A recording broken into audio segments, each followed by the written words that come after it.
economics of semiconductors and next wave of innovations. And the topic about the keynote is the innovation in semiconductor and system design with EDA, IP, and AI. We have with us Dr. Anirudh Devgan joining us virtually, who has served as President and CEO of Cadence Design Systems from 2017 to 2021. And he oversees all business groups, research and development, sales, field engineering, customer support, strategy, marketing, and so on. You can watch some more details on the screen.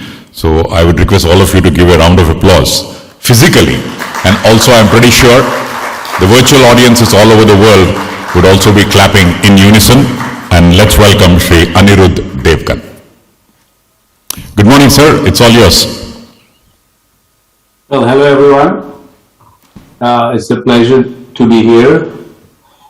I want to thank Minister Rajiv Chandrasekhar, Minister Ashwini Vaishnav, members of the government of India, also members of the press, and also my industry colleagues. It's great to be here. This is an important event and an important milestone for growth of the India semiconductor ecosystem. And this is a very important topic personally for me, of course, given my own background, but also for Cadence. You know, we are a global company, but we have a strong presence in India. As you know, we have about 3,000 employees in India in 4 major locations. And we have been there for several years from the very beginning. And it's a critical part of the company. And we span all aspects of our operation in India, including R&D, including sales, customer support, application engineering, finance, IT. And it's really good to see this initiative, and we would like to see what more we can do to help. Okay.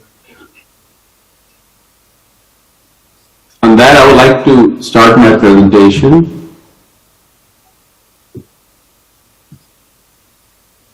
And just to give you some perspective from what we see, and you are aware of the mega trends that are happening in the industry. But just to highlight a few key things that will set the stage of a few more specific things I would like to discuss later on. Okay. So as we work with customers throughout the world in different markets, there is one common trend that is emerging, which is this 3 essential components of electronic systems. So the innermost component is the silicon component, and then the system component, and then the data and AI around that. And a great example of that is an electric car. The actual, as you drive down, the actual navigation data, the traffic, the pedestrian, and then the car within that, which is the actual mechanical, physical system with software, with hardware, with electronics, and then the silicon chips that drives the car, whether it is navigation or AI or infotainment. So this kind of trend is pervasive in all verticals. Of course, automotive is one example. As you know, it's true for mobile, it's true for data center, it's true for personal electronics, true for aero and defense, true for emerging verticals like healthcare and personalized medicine. So this kind of merging of these 3 layers is an important trend going forward. The data layer, the system and software layer, and the silicon layer. And what's happening as a result is a lot of system companies and data companies are designing their own silicon, as you know, and a lot of silicon companies, especially the bigger ones, are becoming more and more platform and system companies. Okay. To give you an example in terms of our own business, about 45% of our revenue right now is from system companies. Okay. And the good news is that both the semiconductor companies are growing and the system companies are growing. So it's a good kind of tailwind for the entire industry. And there are multiple reasons why, these data-driven or domain-specific silicon will continue to grow.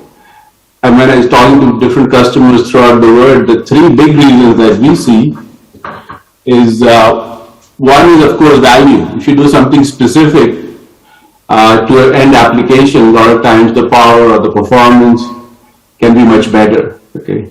The second reason, a lot of times, is schedule.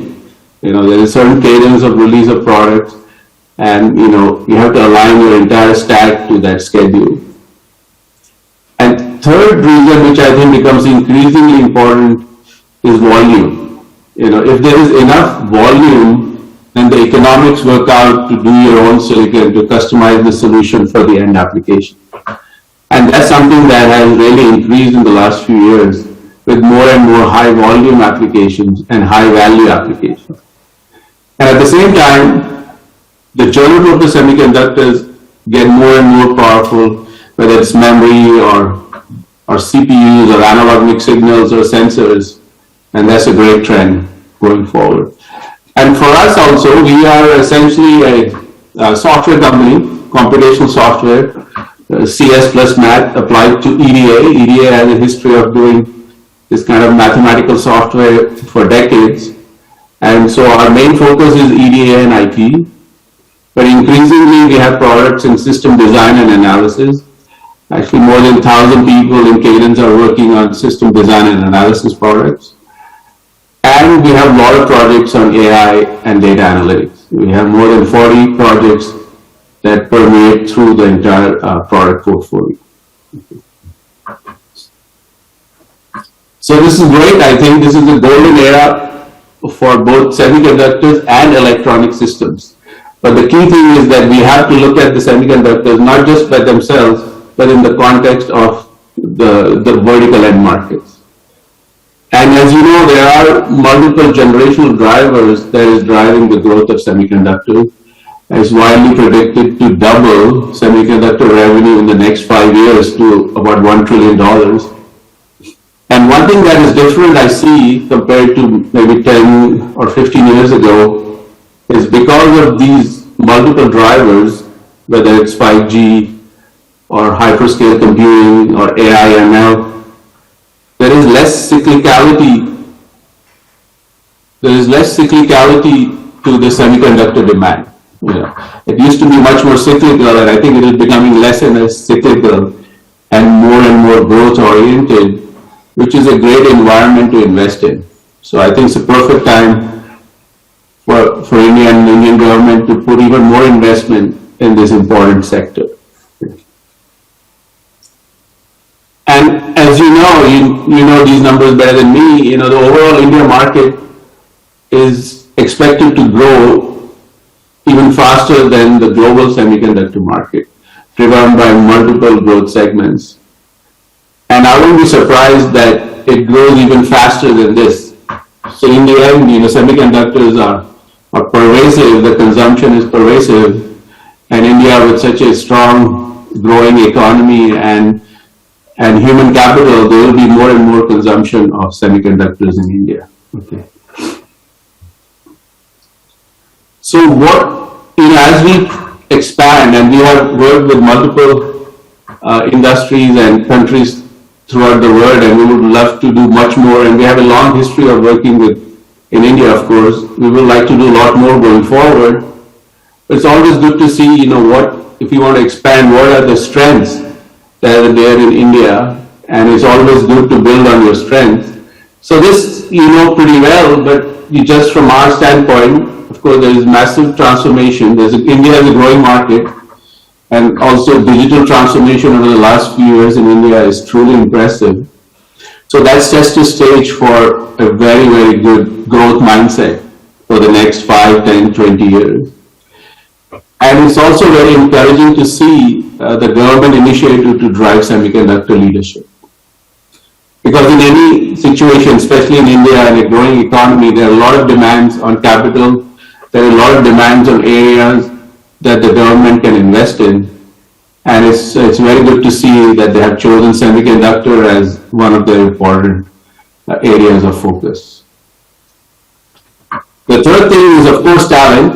It's a remarkable talent in India, remarkable universities, and of course, I personally are educated in India, and I have very fond memories of my time at IIT Delhi. Actually, just the other day, I was talking to a couple of senior people at IIT Delhi, and it's remarkable to see the faculty they've hired and the projects they're working on. And that's true in multiple places. Actually, Cadence at this moment, we have partnerships with more than 300 universities in India. Okay.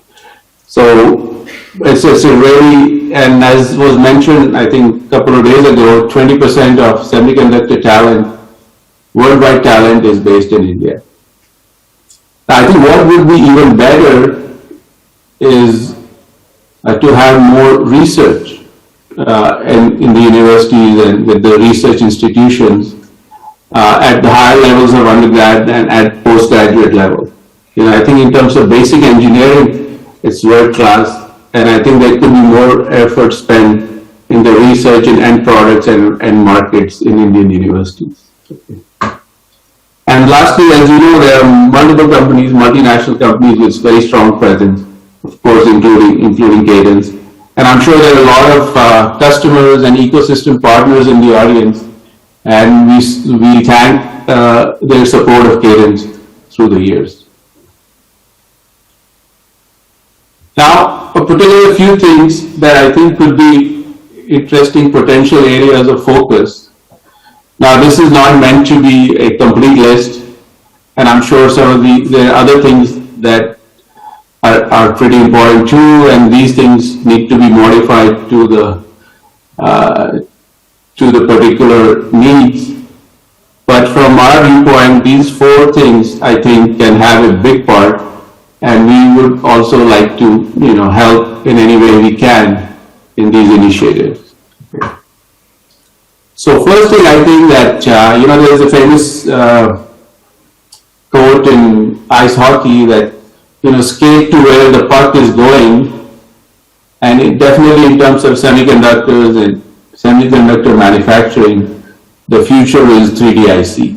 I mean, it is combined, it is heterogeneous manufacturing, combination of chiplets on advanced packaging to drive much better system performance. So both, Moore's law and more than more together in 3D IC. And this is a very exciting trend, and of course, I'm sure you know a lot of things about it already, and we see this pervasive in multiple end markets, and we ourselves are investing heavily in 3D IC. And of course, we work with the most advanced node digital designs, with the most advanced memory designs, analog mixed signal designs. But I think this is a trend that's irreversible, and we are still in the early stages of it. And even as we work with most of the advanced foundries in the world, 3D IC is a critical determinant of success going forward. Okay. The second thing I would like to highlight is India is very strong already in semiconductor design excellence. And I saw that there will be more focus on semiconductor manufacturing, which is fabulous. But it's good to double down on one's strengths in any case. So I think building on the strength of semiconductor design and software excellence that already exists in India, I think AI can turbocharge that and make that 20% of semiconductor talent be 200% of as effective of semiconductor talent. So there's a lot of opportunities of combining AI and semiconductor design to really differentiate going forward. And AI to me is of course interesting, but is even more powerful combined with a vertical end application.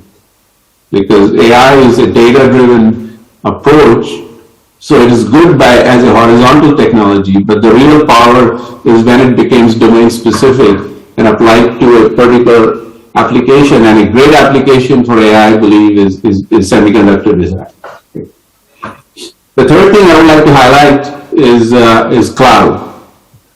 And we have invested heavily in the cloud in the last 4 or 5 years, and to really democratize the access of EDA technologies and IPs to make design easier to do. And I think India has a great opportunity to be cloud first, to really make it much more easier for everybody to access these things. And just like India skipped the landlines and went straight to cell phones, the advantage of when you come to a new area to use the latest technology to leapfrog. And I think cloud, I'll talk more about it, is a great opportunity. And last thing is I would like to say, like I mentioned earlier, there's a huge opportunity to invest in universities, invest in the startup ecosystem. Now, we are doing some of it ourselves, but it will be great to partner with the government, partner with our ecosystem partners, make sure all the latest technologies are available to the universities. We will provide our software and IP to really turbocharge, because the real opportunity is with indigenous companies, with local companies, not just, of course, we love all our customers, but we would love to see more local companies in India. So even though we have a huge R&D presence and employee presence, it will be fabulous to see more local ecosystem and whatever we can do to help have more startups, more university research, more products coming out of India. Now, just a couple of slides on 3D IC. I mean, I'm sure you are well aware of it.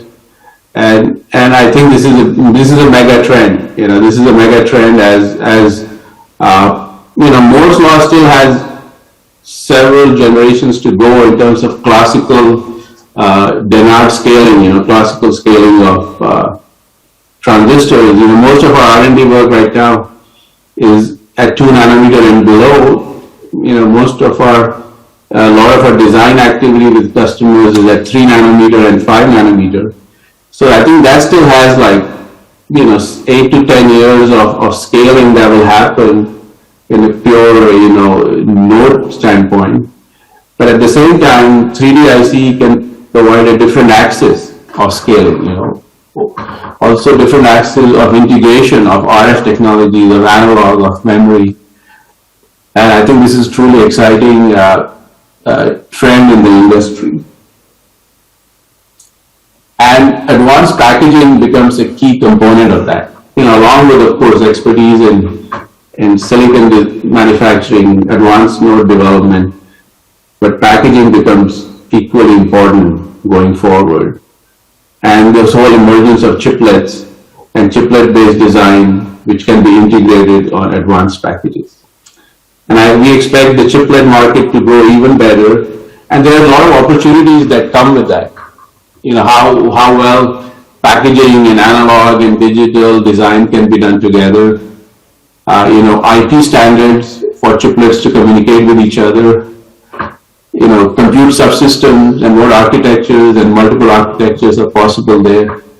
So this is truly an exciting area, and this is an area that we are also as Cadence investing heavily. So are all our major foundry partners and a lot of the major customers. The other thing I want to talk briefly about is the use of AI in design. Okay. And we have a long history of putting in more and more automation in the design processes, things like digital design, synthesis, place and route, analog design. But what EDA has traditionally focused on is, given a set of inputs, running a design well and producing a set of outputs, but focused on a single run, because there was no mathematical way to carry a knowledge from one run to the next. So typically when our user or designer will run our software, they run the tool, maybe it takes 1 or 2 days, and then they analyze the output and the design parameters, and they run it again, based on their intuition and experience, and then they run it again. So, and that takes, maybe 3 to 6 months to get a output. And this is the state-of-the-art way of doing it. And of course, the quality of the tool is critical, and the quality of the engineer and the experience of the engineer is critical in this. Okay. Because traditionally to do it in an exhaustive way would be impossible, because the design itself, the parameters can have millions of combinations. Okay. Now, if you look at numerical methods to do this, typical kind of search of optimization space is done by gradient-based methods. This is classical optimization. Okay. But gradient-based methods are not possible for such complex things, like synthesis and place and route, or, running simulation of very complicated things. So in the past, there has been no numerical or mathematical ways of doing it. But now with reinforcement learning and more ML-based ways, there is actually a mathematical way to search this space, to run different combinations of whether it is design options or tool options, to get the best PPA, which is power, performance, and area. And the results are actually quite phenomenal.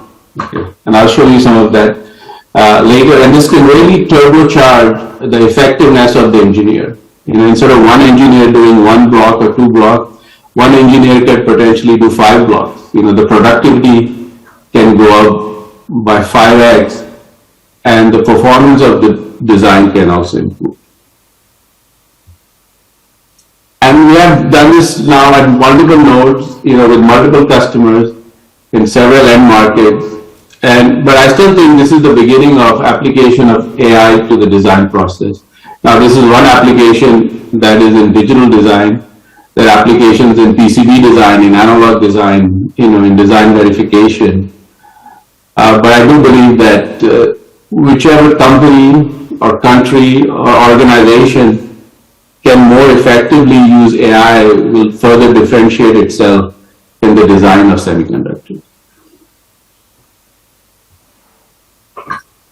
The third thing I would like to highlight is cloud.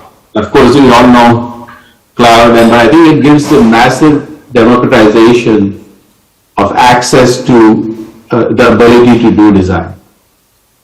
And at this point, the working with the foundry partners and working with the cloud providers, we have enabled to a point that all you need is a web browser on a thin client, it could be a laptop or a desktop, anywhere in the world, to access these design systems on the cloud, and they could be set up in multiple environments. It could be set up, the cloud is customer managed, that is, managed by the end customer. It could be managed by us. We also provide, SaaS kind of hosted solutions, or it could be managed by independent entity. We work with one major country in which they subsidize the setting up of these clouds so that the startup ecosystem and some of the smaller companies could get access to tools, IP, and even hardware to do this design more easily. Okay. And we can get into more detail if you want. This is just an example of some of our platforms. Working with TSMC, I actually started working with TSMC, more than 5 years ago on the cloud.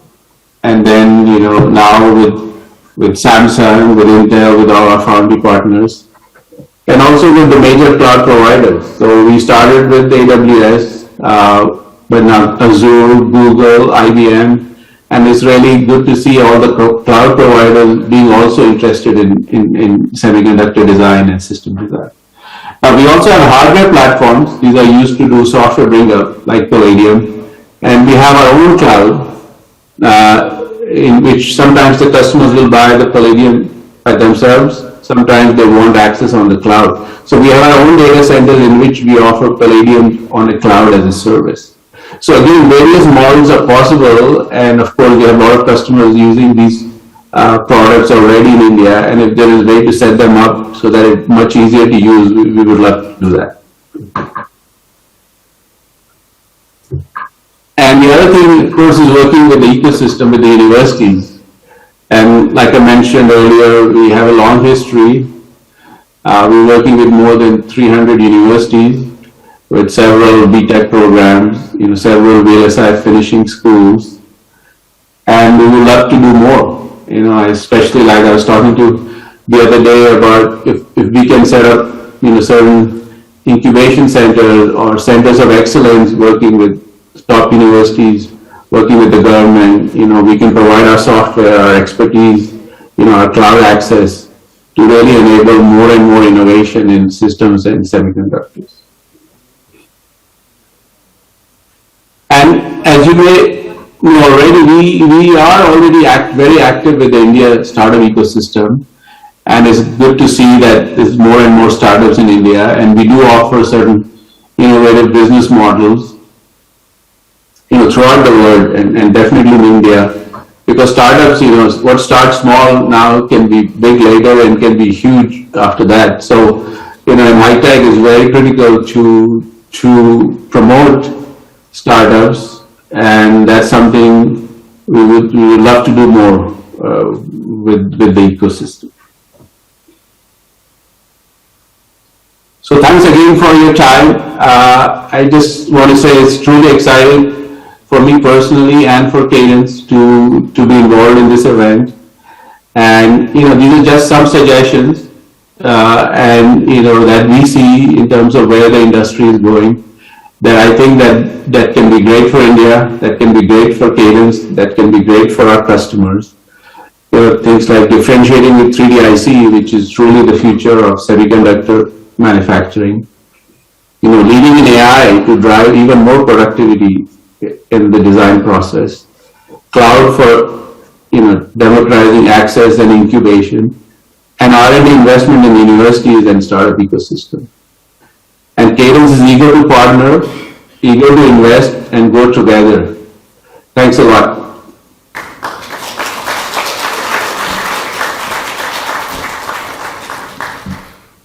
Thank you, sir. Any one question can be asked. Anyone? Yeah, there. So there's a question. Yeah. Good morning. I am Pranay from Takshashila Institution, and I work on semiconductor geopolitics. So my question was, geopolitical contestation has emerged as one major risk and opportunity for the EDA industry as well. So how do you see it, and what are the ways to make the industry more resilient to such shocks? Well, what we always say, what we always focus on is having the best product. We have about 40% of our R&D invested in 40% of our revenue invested in R&D, which is the highest level for any kind of large-scale public company. And so, yes, geopolitics things will evolve, and there's always local competition or sometimes state-sponsored activities. But if we have the best products, we work with the right customers. That's our focus. This is technology business at the end, and I believe best product always wins. And I think it's very important to have not just set up things, but to do them well, and I believe that always works out in the end.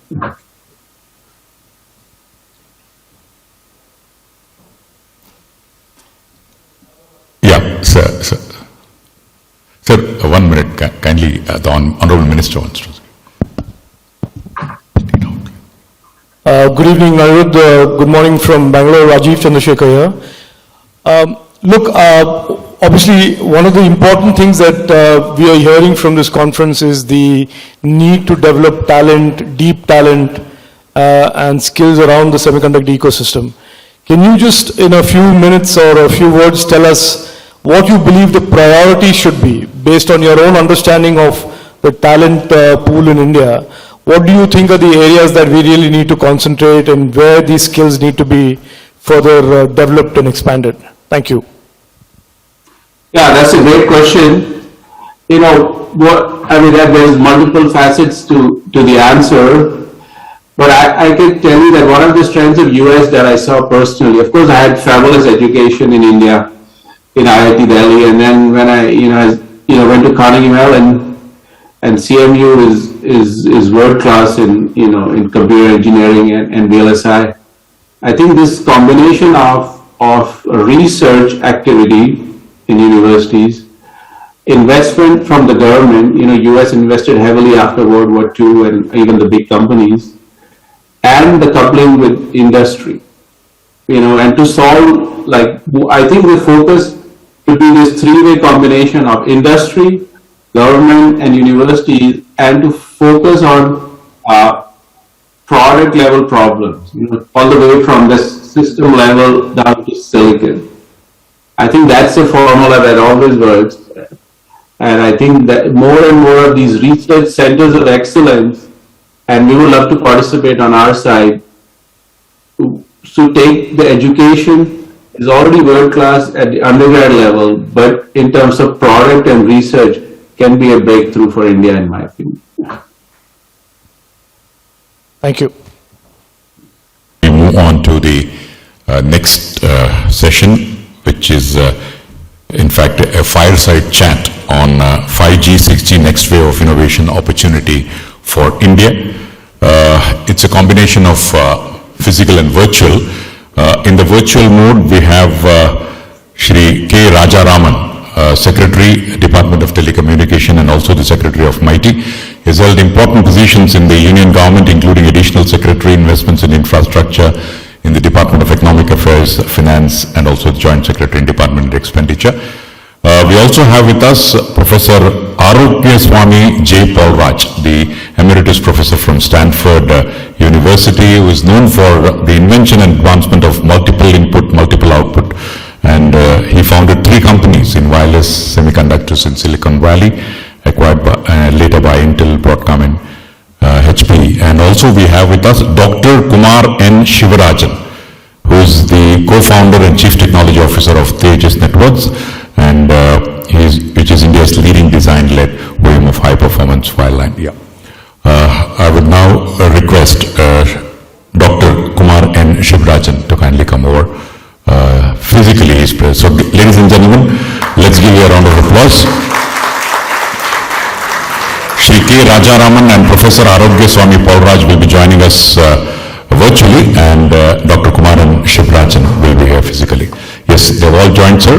It's over to you.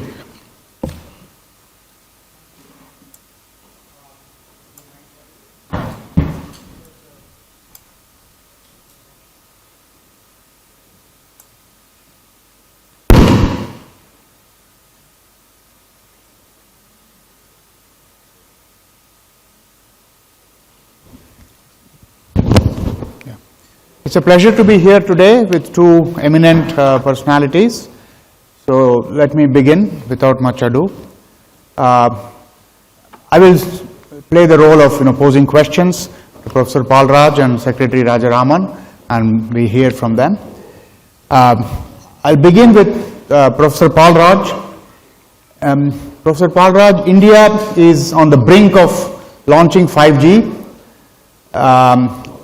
But US and other countries have already launched 5G.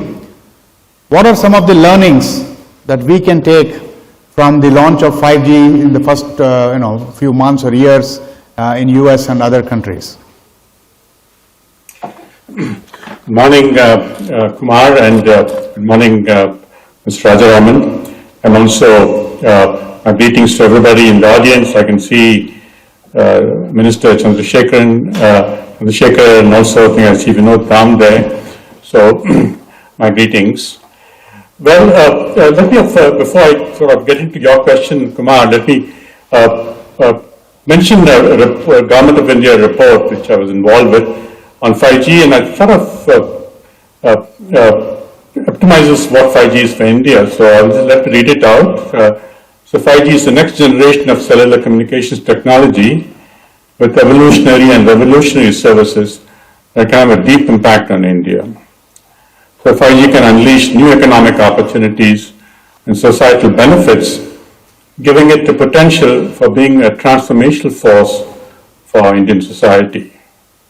It can help the country leap forward the traditional barriers to development, as well as to advance the digital India vision. The cumulative economic impact of 5G in India can reach perhaps up to $1 trillion in the next 15 years or so. So it's a huge opportunity for our country. So let me say that 5G, unlike 1 to 4G, is not just another G. It is certainly that, but it also opens up a complete new dimensions of supporting connectivity to transportation vehicles, to IoT, manufacturing, remote operation, so a whole range of new services. In fact, in some sense, that is the more interesting part of 5G, and perhaps for India, the most interesting part for value to our country. So, having said that, a little bit, your answer to your question is complicated. Let me focus a little bit on the US, where I'm more involved with. So, US launched 5G in the millimetric band, perhaps about 3 years ago, I think. And so Verizon and AT&T have been the MNOs, operators.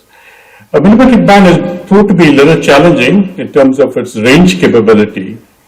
And the equipment as yet is still expensive. It's almost a full 3G, 5G base station GNB with its own pole is almost $35,000. It's about $45,000 for electronics. So obviously the AT&T has been very slow. Verizon so far has built about I think 20 to 25,000 GNBs. As you know, for full coverage in the United States, we need 300 to 400,000 base stations.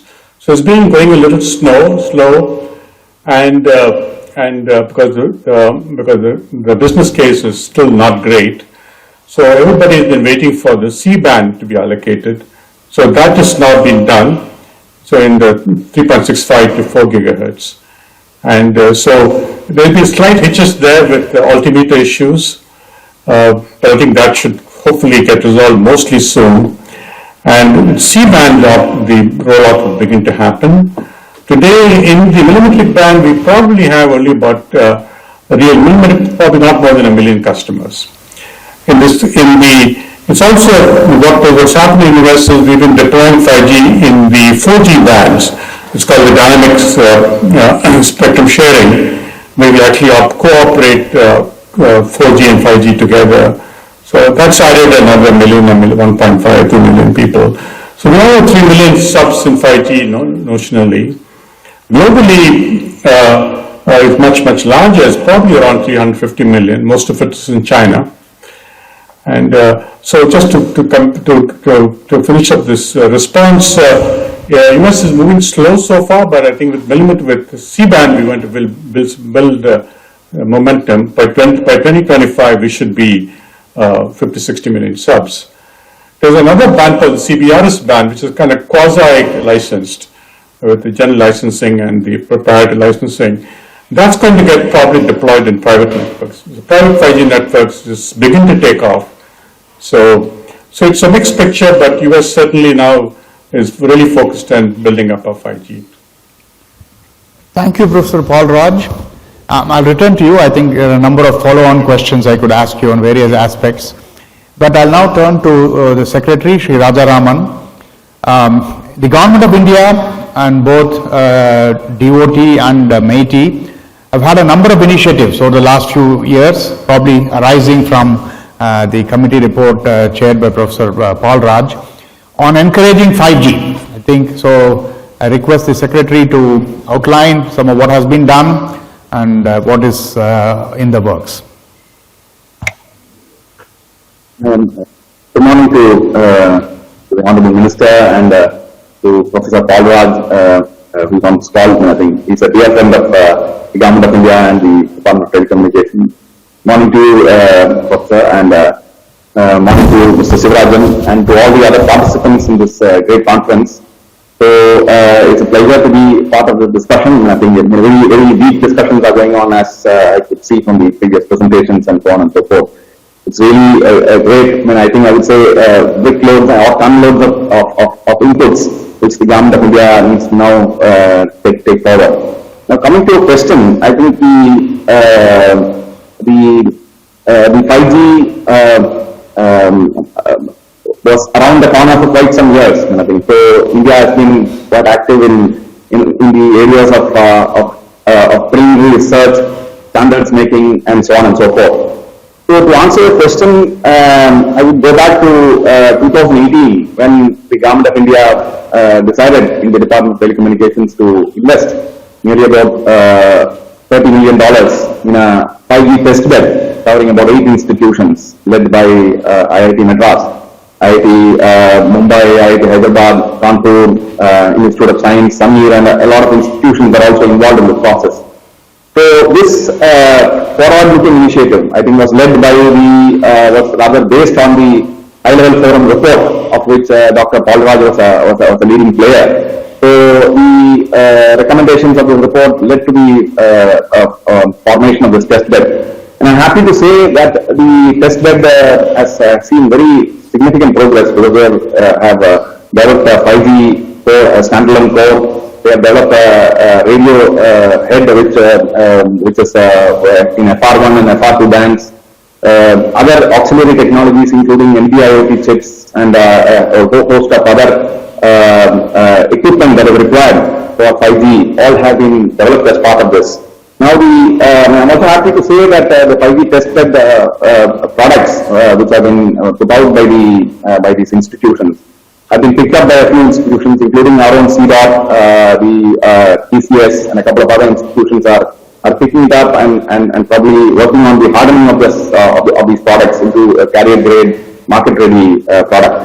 So as the previous speaker from Cadence also mentioned, I think it requires substantial amounts of investment in research and development. I think that is what is the way forward for India in terms of developing technologies that are future ready. So I would also use this opportunity to say that the opportunities are not only since this conference is all about semiconductors, the opportunities in chip making is also phenomenal. In fact, some of our companies like Sankhya, Lekha Wireless, Wisig, there are many of these companies that are also involved in chip design for 5G and 5G advanced and so on and so forth. So a lot of capabilities have been developed locally, which I believe needs to now be taken to the next level through investments from the government, through R&D investments, and also other facilitation that is required.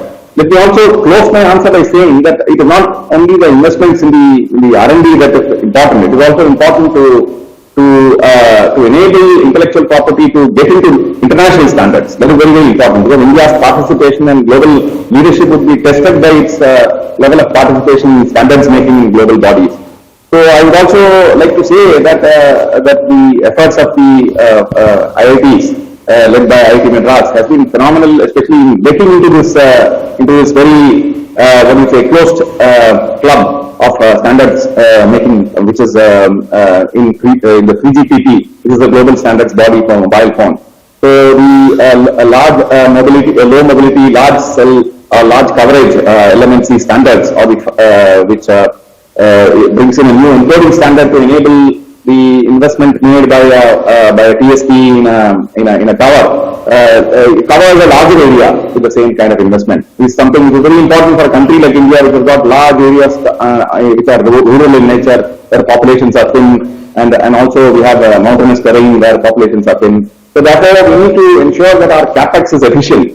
So therefore, the LMNC standards, which has been called as 5GI, and I think many of you may know about it, has now been accepted as part of the 3GPP release 17 standards, thanks to the excellent work done by research institutions and also the cooperation of device makers and equipment makers, including MNCs. So this is being possible because of the tremendous leadership of the Honorable Prime Minister and the Ministers of Communication and the Ministers of State and so on and so forth, which have led to this collaboration happening for the first time. So going forward, I see a lot of effort happening in local research as well as in standards making. Thank you. Over to you, Dr. Shivraj. Thank you, Sri Rajaraman. I think Secretary touched on a number of points. India has taken many steps over the last few years to develop various aspects of 5G technology at a university research level. But now, it's time to roll it out. Spectrum will be licensed and we'll have 5G systems. My question to Professor Paul Raj is, as in the next step, when we start to commercialize, should we build systems? Should we build chips for phones? Is there any aspect of 5G we should focus on? You touched upon IoT and V2X as being sort of key applications. There's also the issue of licensing. So maybe I'm asking too many questions at the same time, but what would be your advice or prescription for the next steps we should take after we now have a proof of concept 5G technology? Thank you, Kumar. So one point I want to make, and I think well understood by everybody, is that 5G is a global technology. We just look at anything touching 5G, the ecosystem, there are probably 15, 20,000 supply chain companies in 5G at various levels, and the standards themselves are globally set. Probably something like 25,000 standard essential patents. So it's a global system, and India should integrate more and more with the global systems. We not only build technology for India, but also for the global markets. It's only then that we have a really viable technology. So that's my one thought that I have. That is, we certainly it'll be good to have some captive markets in India initially, but we must go beyond that and compete and win globally. And that will take an enormous amount of effort, because the incumbent companies are very heavily funded, and almost any company today building chips or devices on the client side employ tens of thousands of people, and vice versa, also likewise on the infrastructure side. So we've got to scale up, but I think we've done a great job. I'm very close to the activities in IIT Madras, and so it's a very good start, but do remember that there's a lot of scaling up to be done to make sure that we can actually deploy these systems. 5G, just a little bit of history is that it's actually it turned out to be pretty complicated, because there are already three dimensions in cellular. It's time, frequency, and the MIMO dimension. But 5G has beamforming, and I'm involved with the industry here, and more I look at it, more I find that it's really complex. And in fact, what we lack in Silicon Valley is talent, finding really talented people who have experience to build these systems. So India can play an enormous role here.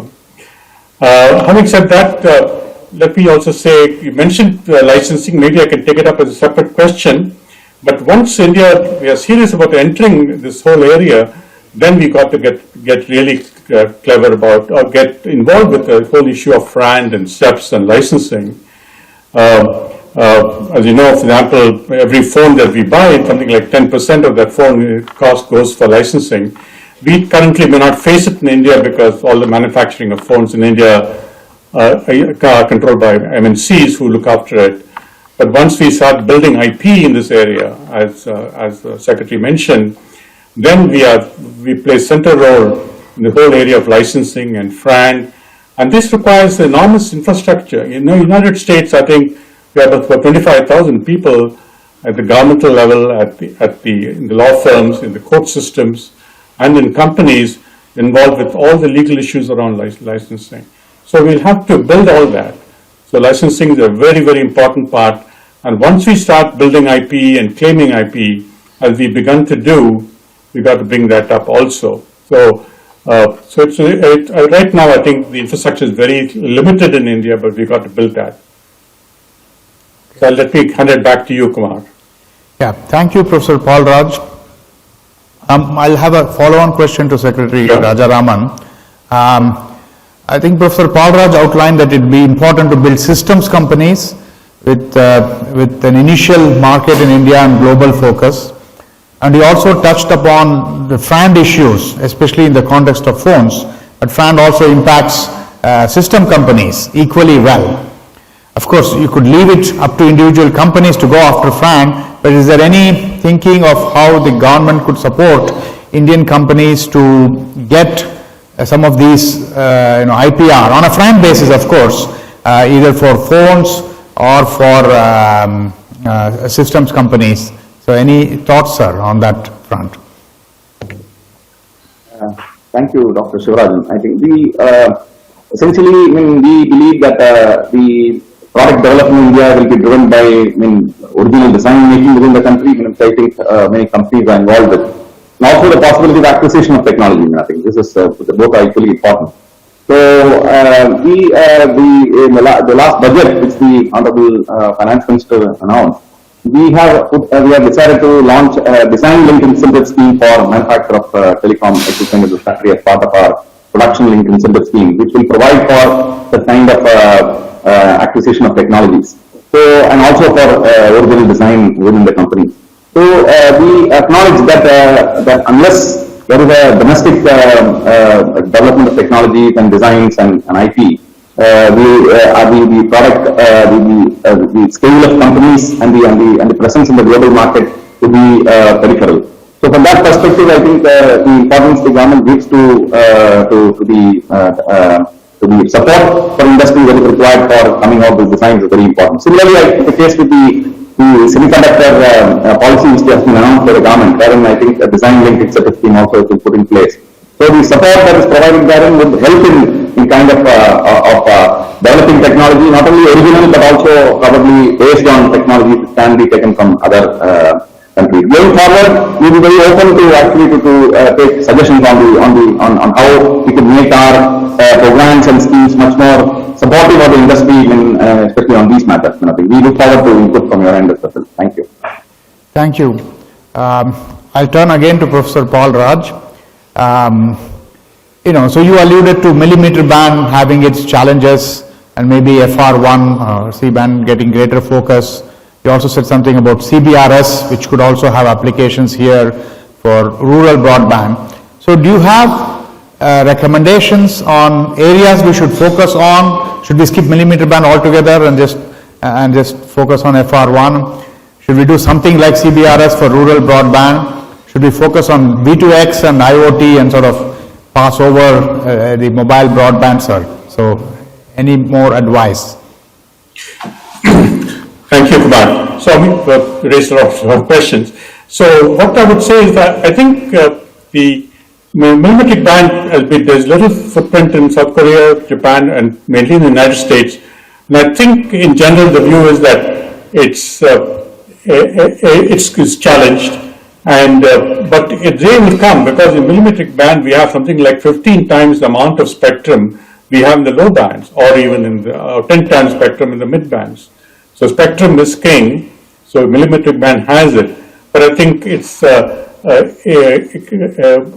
terms of competitiveness, in terms of market competitiveness, is still weak, but it will come back. So I would think as a priority, I would not prioritize millimetric band in India right now, but it's not something to ignore. Having said that, 5G fundamentally can operate in any band. It can also operate in the low bands, in the sub 1 gigahertz bands, and in the standard LTE bands.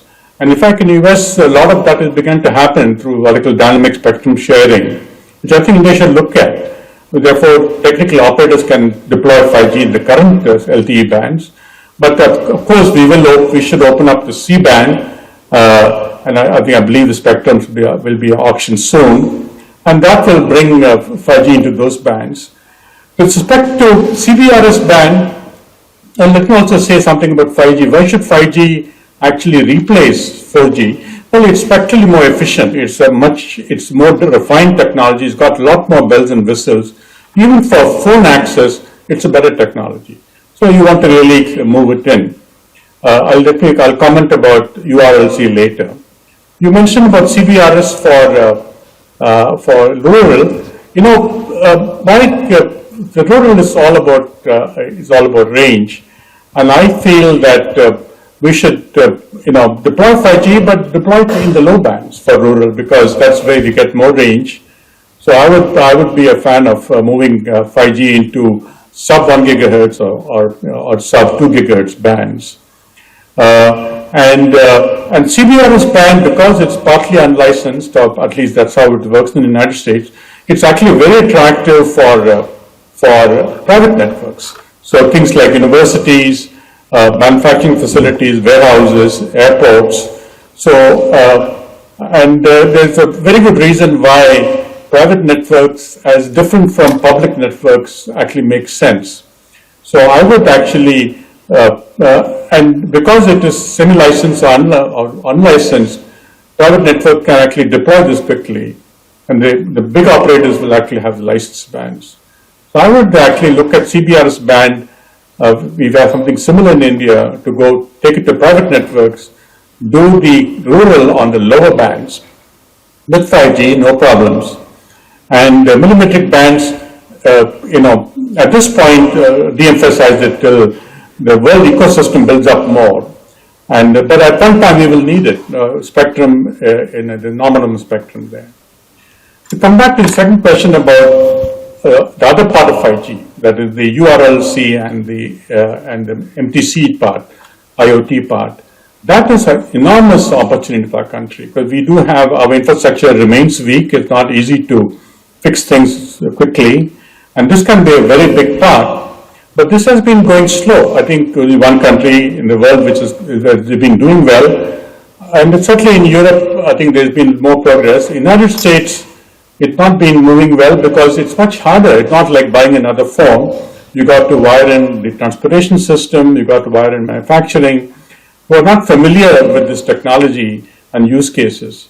So what's needed really is, and this happened in China, is that to have massive government investments in use case, small townships to labs, to help industry build use cases and try out ideas to build this area. Europe has done a pretty good job, and United States, we now realize that the government has to play a role. And so I think now there are lots of discussion about government funding such use case investments to accelerate the role of 5G in this other area, V2X and manufacturing. So I think there too, I feel India, we should have a very concrete plan and make that happen, because we will and should manufacture the 5G infrastructure. But remember, that's a small part of the entire value of 5G for India. 5G value in India is applications. And that application on the phone side, I think, will happen. But on the other side, it needs the government pushing. And I think we need to go back and build a concrete plan to make that happen. And we can actually lead the world if we do a good job. Thank you, Professor Paul Raj.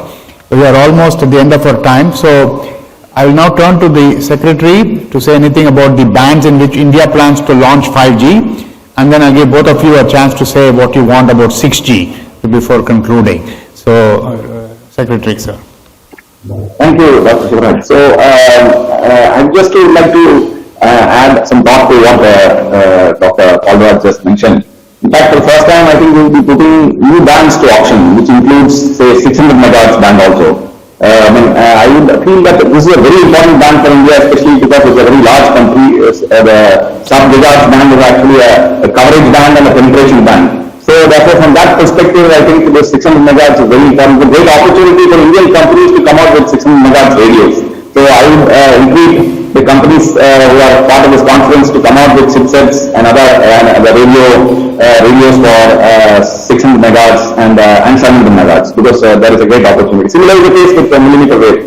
As Dr. Paul Raj mentioned, maybe the use case for millimeter wave may not be as widespread as perhaps the C band, which is the most important capacity band for 5G. But certainly I would feel that there is opportunity for it in use cases like Industry 4.0. So I think there is I think that's why I think, as he said, we might actually need to invest in the capacity building of various government departments as well as the industry, and work with industry to ensure that there is proliferation of use cases across various sectors. So let me also use this opportunity to say that we have set up an interdisciplinary group which is now very actively working with all the key ministries. It includes the Department of Industry, the Agriculture Ministry, the Energy Ministry, the Power Ministry, the Wealth Ministry, and the Urban Development Ministry, to actually roll out use cases that are potentially possible because of 5G. And some of these require test beds, actually, as Professor Paul Raj mentioned, and a lot of investment also needs to go into it. So we are in the process of looking at how to finance these test beds and get the appropriate institutions involved in the process. So over the next 3 months, we will probably be supporting and facilitating the launch of these test beds in some of these leading institutions which are domain experts in this particular sectors. Now, I would also like to add a few things relating to the licensing framework, which came up a little earlier. So, as Dr. Paul Raj mentioned, I think the IoT machine-to-machine communication is a very, very important part of the industrial applications which are possible. So, from that perspective, very recently, about a couple of months back, the Department of Telecommunications rolled out a registration mechanism for end-to-end service providers, low-power wide area networks, and so on and so forth. So, and we see the last month or so, I think about 8-9 applications have been filed, one has been granted. So, we would see a lot of businesses coming up based on this end-to-end communication, and 5G promises to add on to that using the massive machine-type communication feature that is embedded in that. So, going forward, the 5G use cases would lead to a lot of innovation happening in all these industry verticals, rather than probably personal communications which they're using mobile handsets. I mean, obviously, we present a better user experience, but I think the substantial amount of growth would happen going forward in these industrial use cases.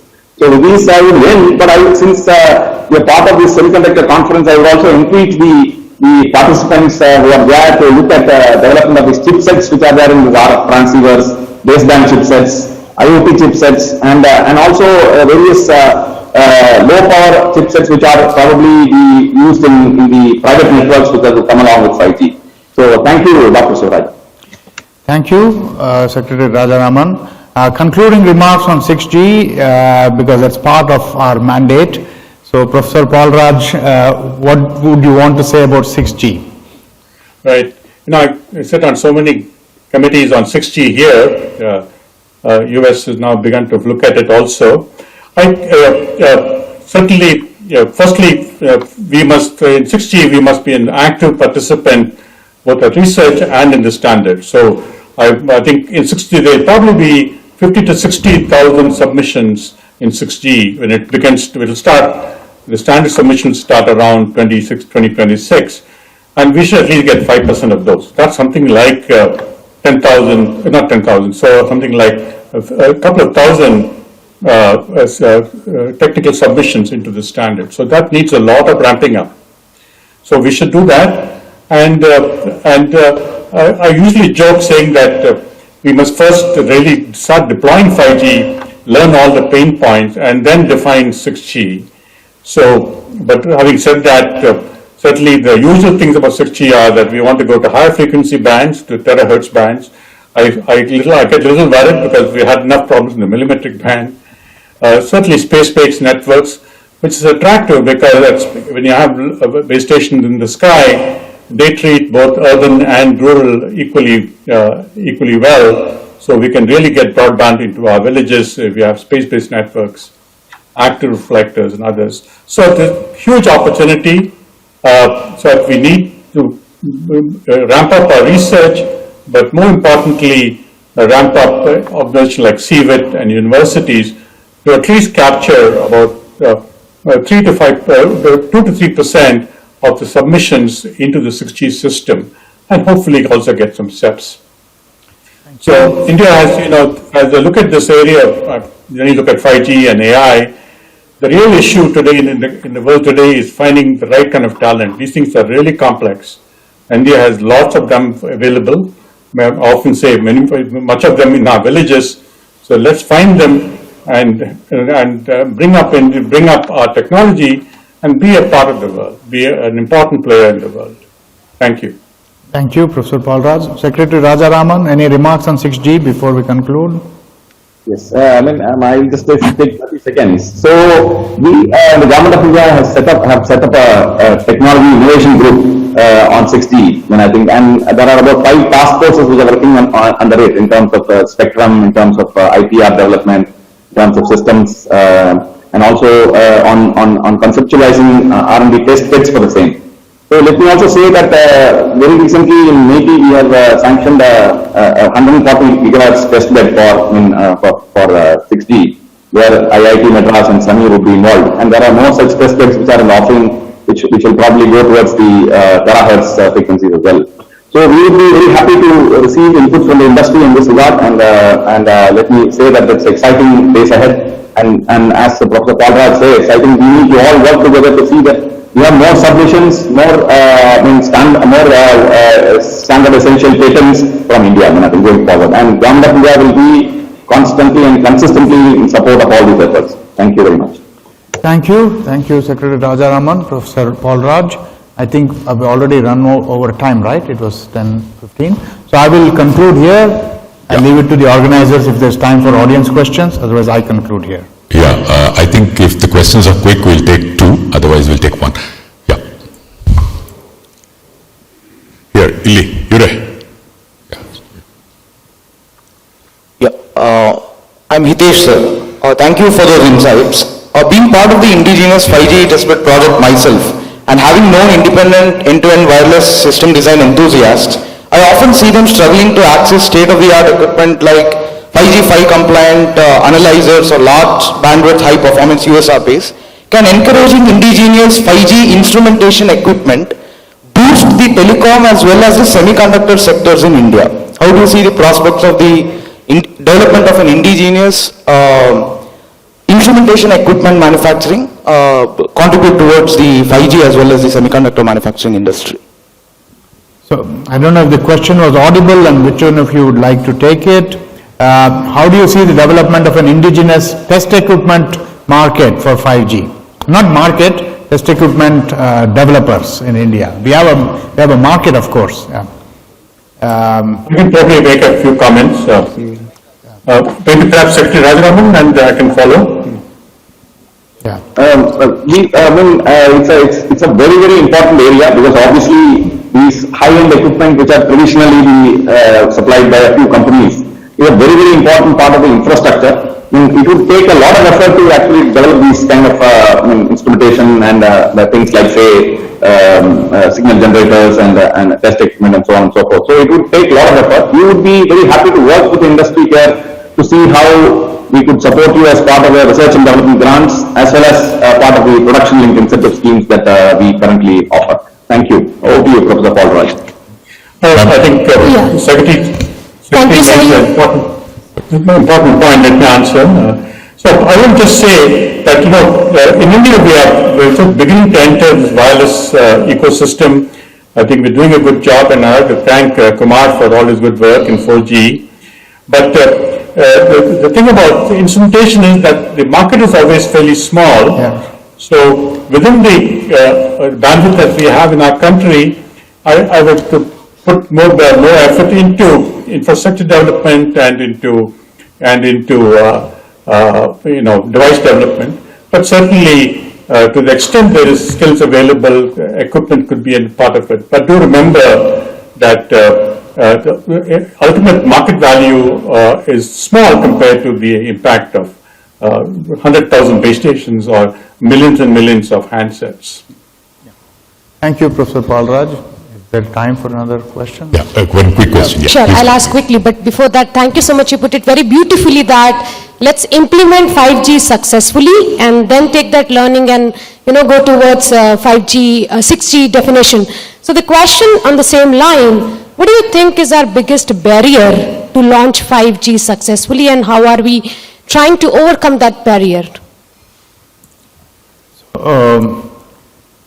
Which one of you would like to take it? Maybe Secretary Rajaraman was our secretary. If not, I can. Your thoughts, sir? What's the biggest barrier we have to launch 5G? Spectrum is being auctioned. Operators are ready. Maybe there is a business case. I don't know the gamut. That's the gamut of questions. But any thoughts, sir, on what's the barrier to launch 5G? Let me say that 5G, like any other new technology, is unknown. There is some uncertainty because about the revenue potential and the use cases and so on and so forth. But let me say that the experience of other countries, as Professor Palraj mentioned, I think the this technology will take steps gradually. Nothing. It is not something which would proliferate all of a sudden in a year or two. It will take 5G will have a long years ahead, at least about 5 years or 6 years, and to grow in this country. And I would see the use case development in industry going forward as the most exciting phase of 5G, because of the new features that it offers, like network slicing, maybe things like the MMTC, URLLC. These kind of features are required in niche areas, and these are the guys who would actually tap it to gain more productivity and to unleash more efficiency in their processes. So going forward, I would see this part of the market growing very rapidly, and therefore, it is exciting days ahead from that perspective. Thank you. Thank you. I think I'll conclude here. Thank you, Professor Paul Raj. Thank you, Secretary Rajaraman. Presentation on the propelling growth of semiconductors in communications. We have with us virtually Mr. Matt Grob, the CTO, Chief Technical Officer at XCOM Labs, which develops innovative wireless technologies, and he previously spent close to 26 years at Qualcomm in technology and engineering leadership roles. Importantly, ladies and gentlemen, please note that he is a trustee of the Fleet Science Center in San Diego and a volunteer for over a decade at FIRST, the robotics and education organization inspiring future leaders in science and technologies. So let's give a round of applause to Mr. Matt Grob, who has joined us online. Yeah, and hearty welcome to you, sir. Can you hear us? Can you hear me? Can you hear me okay? Yeah, okay. Thank you very much. I'm very glad to be here and excited to talk to you. I wanted to make a few quick opening comments. Again, I'm very thankful for this opportunity to present. India presents an amazing challenge for wireless network scale and performance. And for someone who's been involved in wireless for a long time, I'm really excited about trying to tackle these challenges, and I'll explain exactly what we mean by that.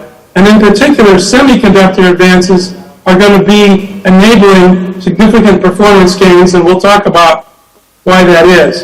In my preparation for this talk, I learned that India's mobile data consumption at 12 gigabytes per month per user is the highest in the world, and the growth of as many as 25 million new smartphone users per quarter is really dramatic. Many years ago, when we first started working on high-speed networks, our goal was 200 megabytes per month per user, and now we're looking at something here that may be as much as 2 orders of magnitude higher. There's a profound relationship between the semiconductor evolution and the wireless network performance and capacity, and we'll explore that a little bit. So in this talk, I'm going to offer a historical perspective on wireless innovation, how we got to where we are, and what's to come next, and some comments about how the user interface, the interface between the actual device and its user, often drives requirements for capacity and can be predictive of future requirements.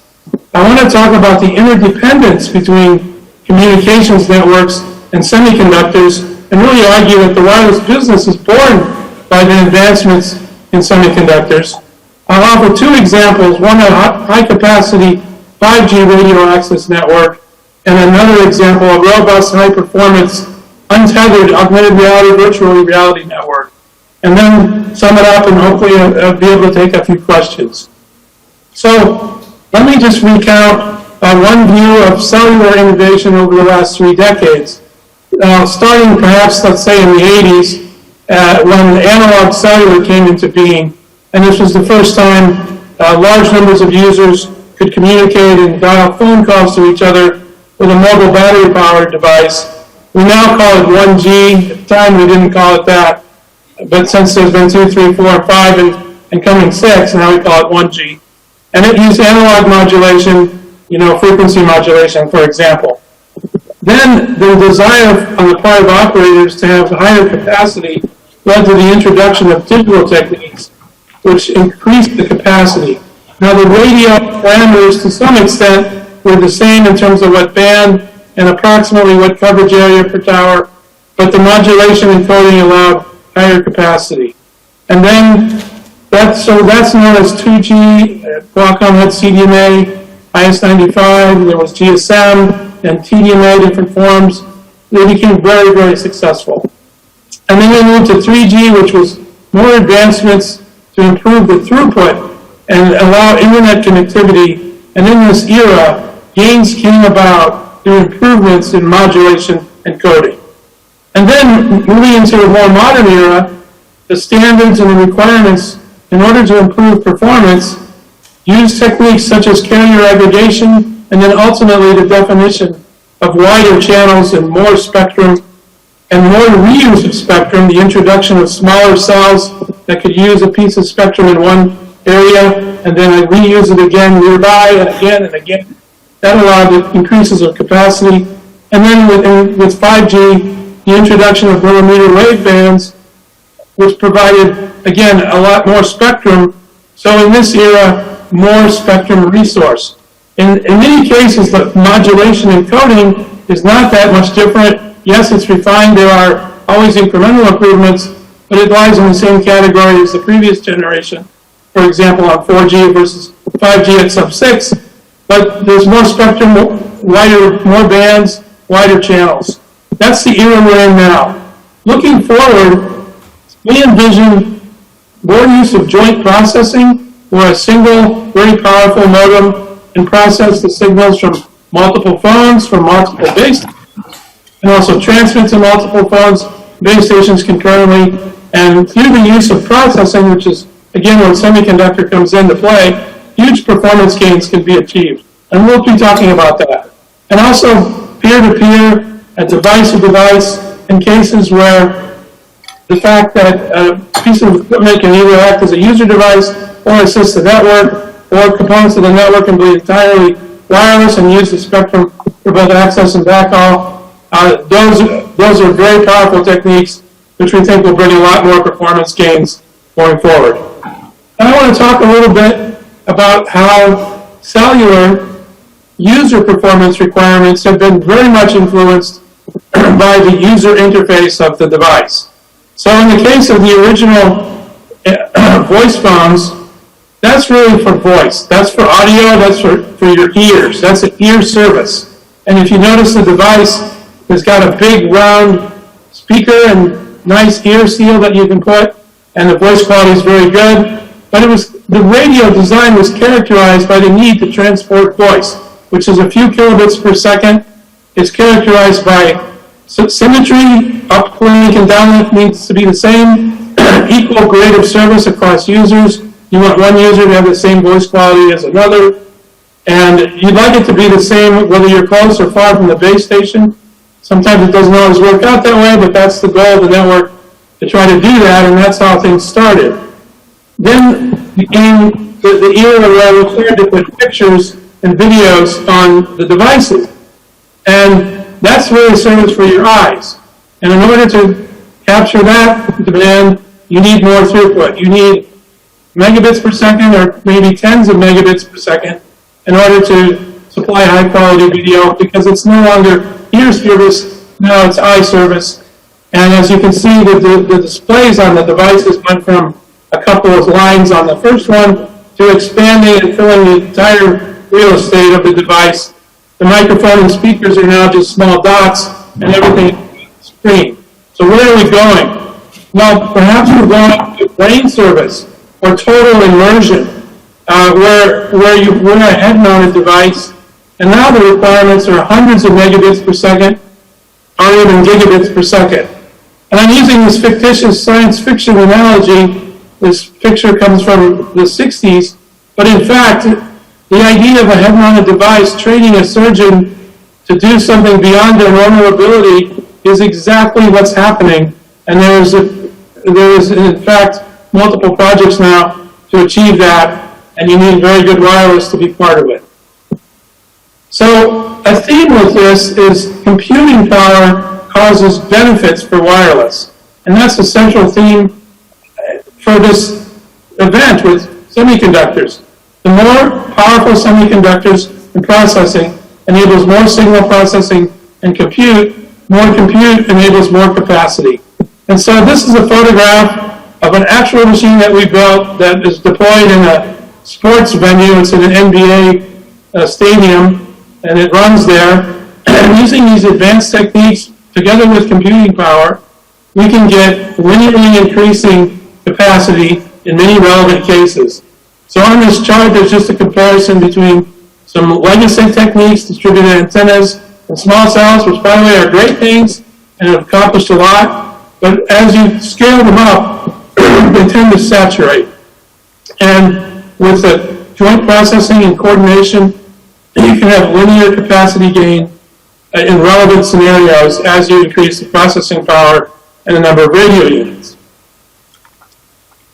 And so that's kind of an explanation of improving the capacity of the network, but doing that lets you deploy with greater effectiveness concepts like edge computing. And that means you can run apps that would previously be run on the smartphone processor. Instead, they can now be run on an edge computer. So if you think about it from a developer standpoint, what would you rather target?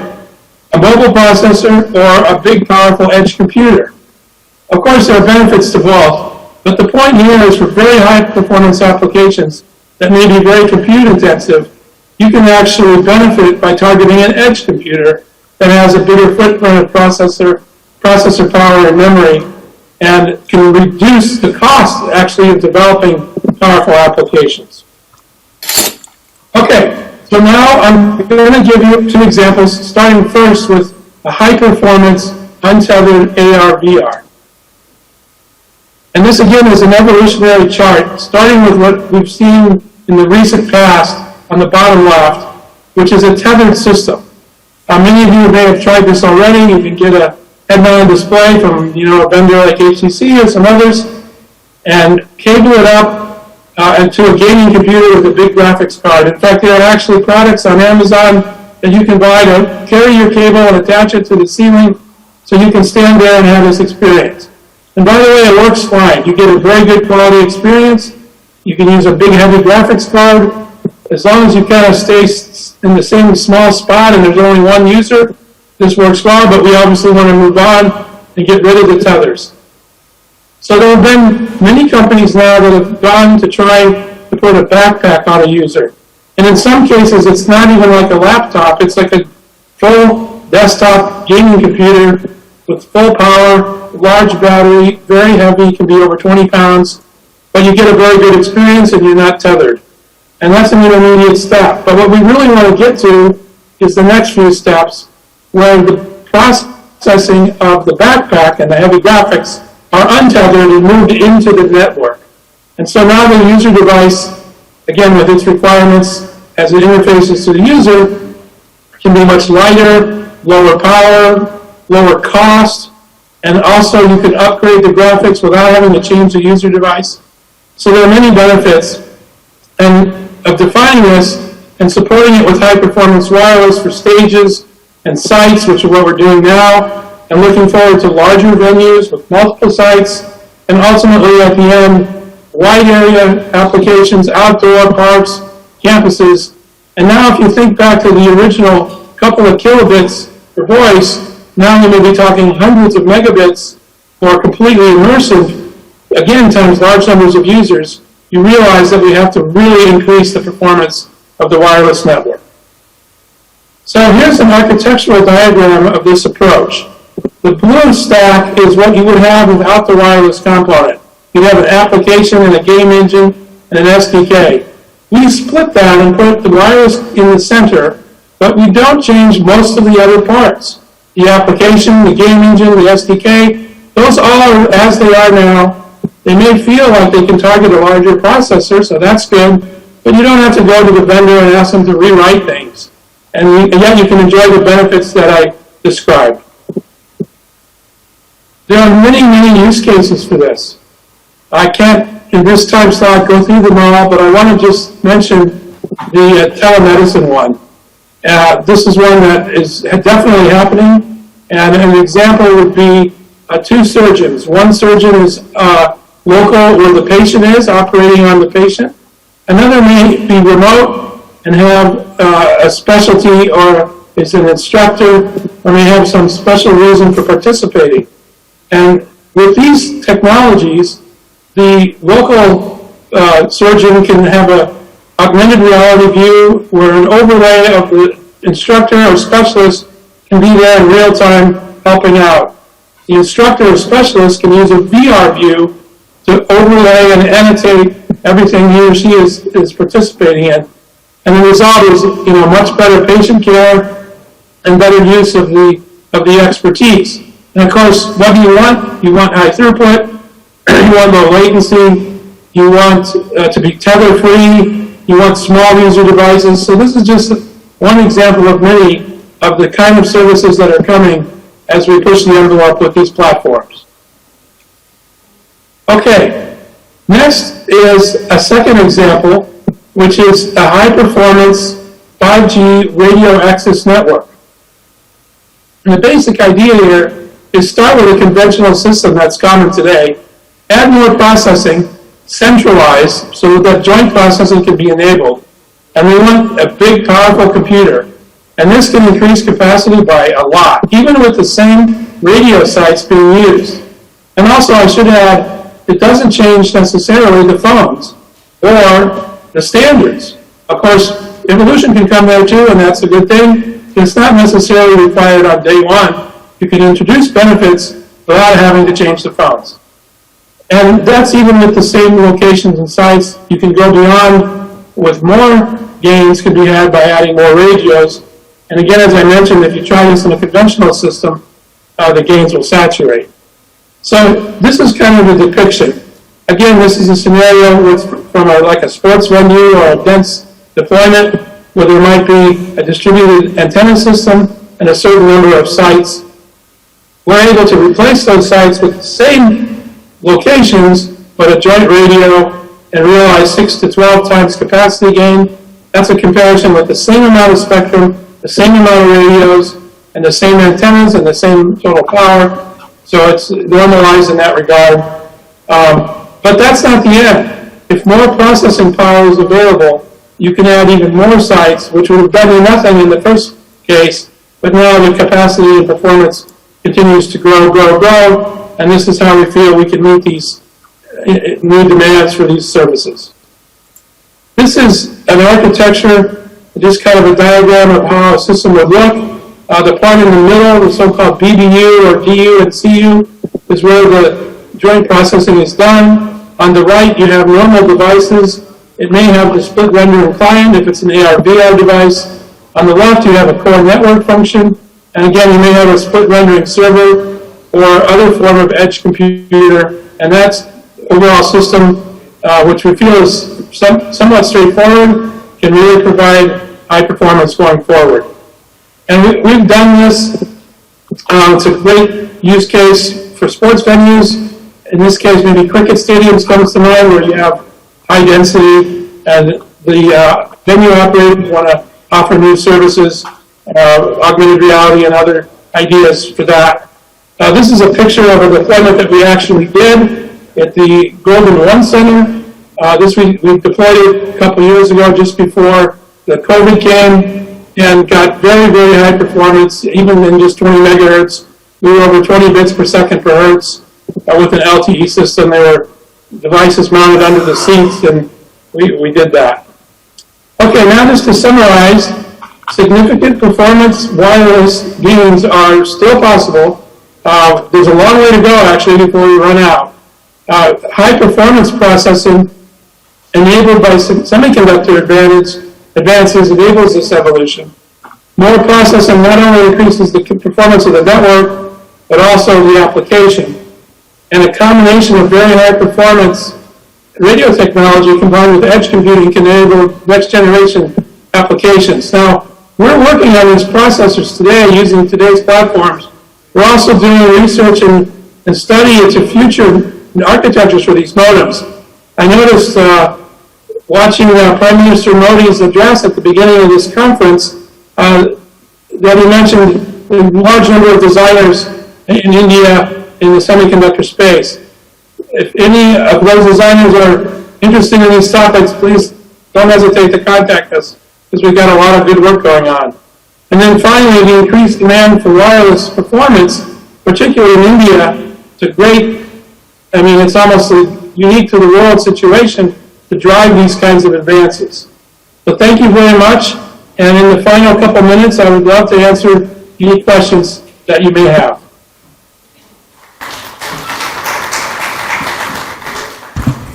Any questions?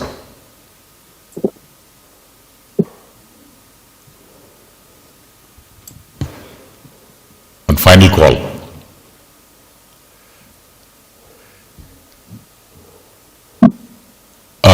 Yeah, there's one question. Yeah. Yeah, hi. How effective is the solutions with respect to cost, especially if you talk about taking those applications and having it deployed in, say, cricket stadiums like you mentioned? Well, we think it will be very effective. Of course, the processing cost unit always goes down, but the cost of spectrum could be very high. And depending on what market you're in, for example, if you look at some of the C-band auctions that took place in the U.S. recently. So the ability to save precious, scarce resource, which is radio spectrum, has great value. And therefore, we think the ultimate benefit here is a more cost-effective solution for an operator. Now, it is true it benefits most in these dense cases initially, but ultimately we feel it's a cost win for the operator. Yeah? Okay, Mr. Matt Grob, thank you very much for your presentation and answering the query. Thanks a lot for joining us from the physical audience present here and the virtual audience all over the world. We now move on to the next session, which is, in fact, it's a combination of virtual as well as physical. We have Mr. Lars Rega, who is joining us on the virtual mode. He is the Executive Vice President and the Chief Technology Officer for NXP Semiconductors. As CTO, he is responsible for the overall technology portfolio of NXP and, of course, focusing on markets, automotive industry, and so on. Physically, we have Mr. Jitendra Chadda. Kindly come over, sir. The Country Manager, Global Supply Chain at Intel, a thought leader with 2 decades of experience in executive roles across multiple geos like US, India, Mexico, and Canada. Vast experience in developing and driving robust growth of R&D organizations in intensely competitive global markets. So it's a fireside chat on computer on wheels. It's over to you, Mr. Chadda. Yeah. He's already joined. Mr. Lars is already there. Yeah. Thanks, Shankar. Greetings to everybody in the room here and people who are joining online. I'm really glad to see so many people in the room on Sunday morning. And I'm assuming you are all non-golfers like me. That's why you are here. And actually, I'm also trying to avoid house chores and housework on Sunday morning.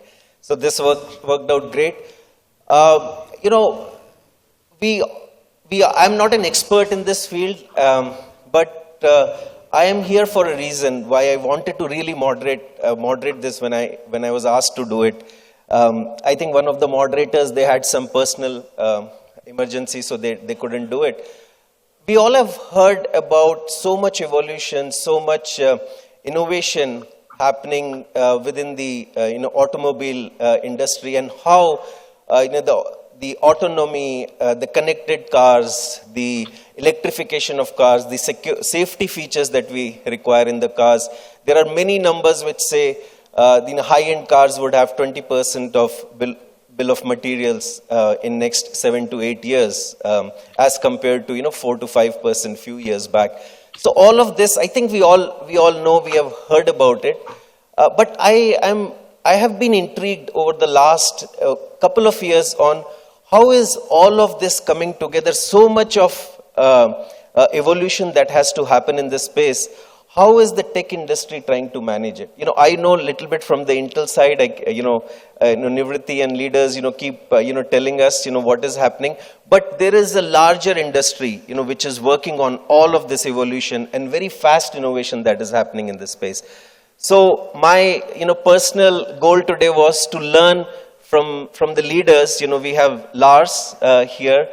Thank you, Lars, for doing this session for us. He's an executive vice president and the global CTO of NXP Semiconductors. What I want to do is, personally, I want to learn what is happening at the background and how you guys are dealing with so much of innovation, so much of evolution, so much of complexity. And I'm here to then also listen to the other industry leaders. Nivritti will be talking after this session, and we have a panel discussion. And over the last couple of days, I tried to prod few of the people who were joining this conference to ask them, what would you like to hear? What should I ask Lars? And I was pleasantly surprised that they had the similar question I had in my mind on how is this all working out from behind. So Lars, what we want from you today is actually a one-on-one session for beginners on what is happening in the automobile and the tech industry, semiconductor, how is it all coming together, okay? So I have few questions that, I have been thinking and wanted to ask and get clarification on. We'll start with that, and I may pose few questions to the audience too, okay? So the first one, give us your view of what do you think of future of automobiles and the cars? And I want to know from technologists like you, what is the major difference between designing and manufacturing for an auto grade versus a normal, a chip design that we do, right? So give us your overall perspective and what are the differences so that I understand, more clearly here. So, JC, ladies and gentlemen, namaste, big thanks for having me here, and good morning to all of you. JC, like you, I'm also a non-golfer, but a car enthusiast. So Sunday morning is not a bad time to chat about smart automotive innovation. Hey, maybe the biggest change that we're going to see in the automotive world will be that we have more diversity by our means of transportation. And like in a lot of areas on our planet, diversity is a pretty prominent topic. And what I mean with that is the following. Some years ago, we had suddenly discussions, will passenger cars go away or privately owned passenger cars, because everyone is going to go car sharing, everyone is going to go leasing transportation services. Will that be the new future of automotive, and will private people do not care for cars anymore? I guess that will not happen. But what we're going to see is we're going to see a wild mixture, a growing mixture in the overall portfolio. So for long distance driving, for quite a while, we will still have combustion engine, very efficient combustion engine cars and trucks. For the mega cities, we will have a lot of pollution-free e-mobility. We will have different form factors. In the countryside, you very likely will have privately owned vehicles, at least for a big amount of time. And in the big cities where parking is the issue, but getting services is not the issue, car sharing, transport sharing will happen. So what we will see spreading around the world is a big portfolio of different services. And what we can do, of course, in our electronics sector is we can help drive this innovation. Because in automotive already today, 95% of all innovation is not done by mechanics anymore, but by electronics. So in other words, having smart electronic systems will move the needle. And from an automotive chip design perspective, of course, this all means if you want to build such a smart, connected, rolling robot, you need to make sure that these devices are trustworthy systems. And you were pointing to what does trustworthy mean? Well, in my language, it means they are not hackable. So you cannot abuse them if you want to hack them from the web. And they never, ever fail. And if they fail, they detect it, that they are not feeling well, so to say, and they start either to repair themselves or they go into a fail-safe state. So prominent example is, of course, your braking system ICs. You have to build redundancy into the system. You have to understand the overall system. If your front left wheel sends you strange signals from your wheel speed sensors, the other three sensors are there of the other three wheels as a redundancy. And you can balance this. So if you have a clever system understanding, you can take all of that into account when designing your chip. And then, of course, what you do is you typically qualify these chips a little bit differently than your consumer chips, where a mobile phone has to stand, let's say, 0 degrees centigrade to 50, 60 degrees at the end user side. A vehicle need to start at minus 40 degrees centigrade, winter in Finland, or as you have it in India at the moment, 50 degrees centigrade, very, very high high temperatures outside as well. So cars have a different mission profile. The electronics has in the qualification a very different mission profile, and that's it basically. But it's no magic. It's just hard engineering work, which is good for us. Thanks, Lars. And also, there is a lot of talk about evolution of vehicle architectures for future automobiles. What does that exactly mean, and how does that play a big role in overall semiconductors for the automobiles is concerned? Yeah. Well, that's a good one, Jesse. So let's look at a modern car, or maybe a middle or upper class car. I mean, the second heaviest device next to the engine in such a traditional car is the wiring harness. So the wiring harness is as heavy as you or I am.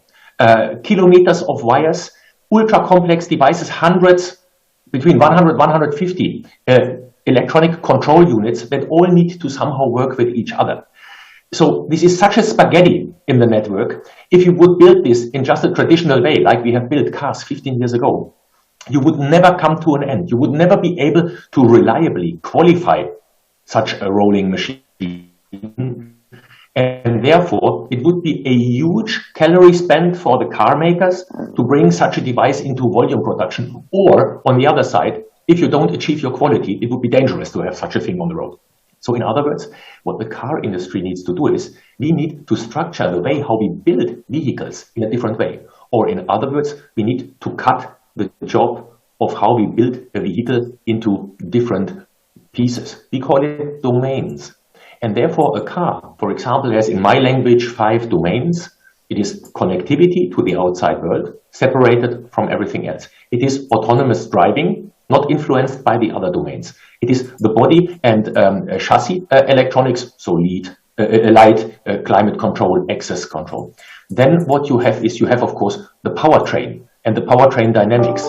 The combustion engine or the battery driven engine has to be driven. You have your ESP and ABS systems, and you have the driver infotainment. So 5 domains, they are all separate from each other, and they are connected via one big network router, like in your home. We call it the automotive gateway. And this is basically a highly safe, highly secure data pumping device. So what you have is, you have this structure of 5 different areas and one central area, and now you can start qualifying these sub-areas. You can start say, okay, I did an update on the connectivity, but I do not need to re-qualify the autonomy part. I did an update on the powertrain section. I do not need to re-qualify the infotainment part. So there is a very new architecture, a domain-based architecture. In future, maybe for cost reasons, even the next evolution of this domain-based architecture, we call it zonal architecture. But by and large, the black magic of building modern rolling robots is compartmentalize into domains, substructure, and then only take care for those sub areas. That is the key point, and that is nevertheless quite a big architectural task for the car builders, and of course for us hardware, software guys, because you need to make sure that you are really clean in your architecture. Yeah, so Lars, what you explained, I was just thinking that means you'll have to work very, very close with, you just can't do all this work, just in your shop. You have to work very closely with the automobile, companies, because they have to architect according to what you are building or vice versa. So how does that relationship, at least I can ask you from the Europe perspective, how are you building those relationships in Europe? And any guidance you may have for the audience sitting here in the room and worldwide also on what India should be doing as far as those relationships are concerned? So, JC, very, very good question. What you had maybe 15 years ago, there was a very, very strict value chain hierarchy. So we, as chip makers, tier 2, were talking to the tier 1s, the box makers. The box makers were talking to the car makers, the OEMs, and there was no crosstalk between the different levels of the value chain. What we see today is this strict value chain is breaking up. I would call it a value network. And this is breaking up because the car makers have understood, hey, if we are only waiting for the tier ones to come to us and we do not know what the tier twos are doing, so what the semi guys, what the electronic guys have in their kitchen brewing already, what they develop, then we are too late. And it's like in private partnering. You do not want to wait to marry the best partner when all the rest is set. So what they are doing is they start dating, in brackets, us early. So we have a lot of cross discussions. Maybe you can call it a value network rather than a value chain in the meantime, where suddenly the OEMs are reaching out to us semi guys and say, hey Lars, what is it that you are having as next generation chips or systems or visions in your kitchen? And we are playing, of course, tier ones included, but in that network, so we shape little innovation value chains much earlier than the volume manufacturing, much earlier than the real awarding of contracts of the procurement side. But look, for example, at ultra-wideband technology in car access. We were working on the mobile phone side with the guys to have ultra-wideband in the mobile phones, and with the car OEMs to have ultra-wideband in the cars. And now what you can do is, for the most modern cars, you can take away your car key, and your mobile phone does not only act as your wallet. So years ago, we took your wallet, stuffed it into a mobile phone, called it mobile payment. And now I take the keyring out of your pocket, stuff it into the mobile phone, and you can also access your vehicle, your front door of your house, your environment. And that is, of course, the magic of this ecosystem works, but you need the end customers for that. So the set makers, the car set makers, the OEMs, or the mobile phone set makers. And that is a big time changing. And my recommendation to the Indian ecosystem, of course, is this is a very fast-paced, fast-learning system with a lot of great innovators towards the set making. Look at companies like Bhavish Agarwal's Ola, for example. Highly innovative. E-scooters, a lot of electronics in there, a smart rolling device, two-wheeler, not four-wheeler, but this is, of course, exactly one of those devices where electronics innovation and device making are getting very, very close to each other. And I've only mentioned now Ola, but there is, of course, many others as well in the same ecosystem. So I guess the same applies for the Indian ecosystem, much more even than for the European, because you are moving in a shorter fast of time. Okay, great. Thanks. So, that brings me to, as you were talking about, coming together of the innovations in the device and the semiconductor, there is a lot of talk we also hear about the importance of compound semiconductor because of electrification. How do you want to manage the power, sources? So can you give us a little bit insight into how that is going to either grow or will be different from what we are, seeing today as far as semiconductors in the car goes? Yeah, so I mean, of course, with the new battery electric systems, there is a additional huge hunger for semiconductors in the cars. And what we are doing in the meantime, for example, NXP is supplying the advanced battery management electronics to Volkswagen, Audi, and Porsche, so for their electric fleets. And what you're seeing there is that we are supplying systems where hundreds of battery cells are in a vehicle, and each battery cell is optimally and individually, very precisely managed by our chips. Why?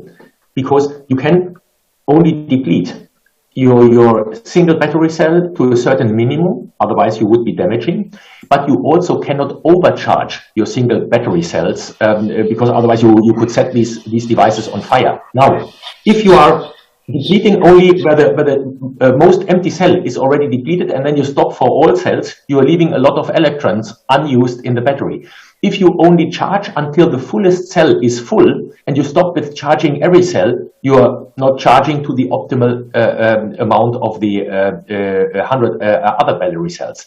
So in other words, there is a lot of precision measurement, functional safety electronics, and very very individual cell balancing and cell measurement required to have an optimal battery. And just to give you a rule of thumb, 1 millivolt measurement inaccuracy on such a car is 1 marathon running distance for that vehicle, so 40, 50 kilometers. And that, of course, is a pretty strong topic because driving range is the key issue in modern electric vehicles. You wanna extend your driving range, of course, as possible. So from all of that, there is a very important new class of precision analog electronics entering the game. And the funny thing is, these precision analog chips are typically produced in technologies between 60 and 130 nanometer technologies. While the entire world is talking in our chip area of modern technologies are below 10 nanometers, this is only true for purely digital technologies. So on that analog side, world class happens between 60 and 130 nanometers. So we need to be very clear on what we talk about when we talk nanometers of transistors. Okay. Lars, there's a question coming in. I'm seeing here. Can I ask you a personal question? Is that okay? Yeah, sure. Absolutely. Yeah. Okay. So, it is about you must be driving. You are a driver must be driving cars for a long time. So as a driver and then as a CTO, what are you most excited about the future of automobiles and the semiconductors going in the automobiles, right? And the people were asking with I think this has come from NXP, because somebody knows you, much better. So your elder one must be already maybe driving or learning to drive. Yes, and yes. And their younger one must be getting ready, right? So what, as a CTO, what do you see? What do you want to build for them? And what are you excited and also very concerned about where this is going? So if you can elaborate on that. So I very honestly, JC, I'm more upbeat than concerned. So of course, what I like to do is, I'm really a car guy since 20-25 years.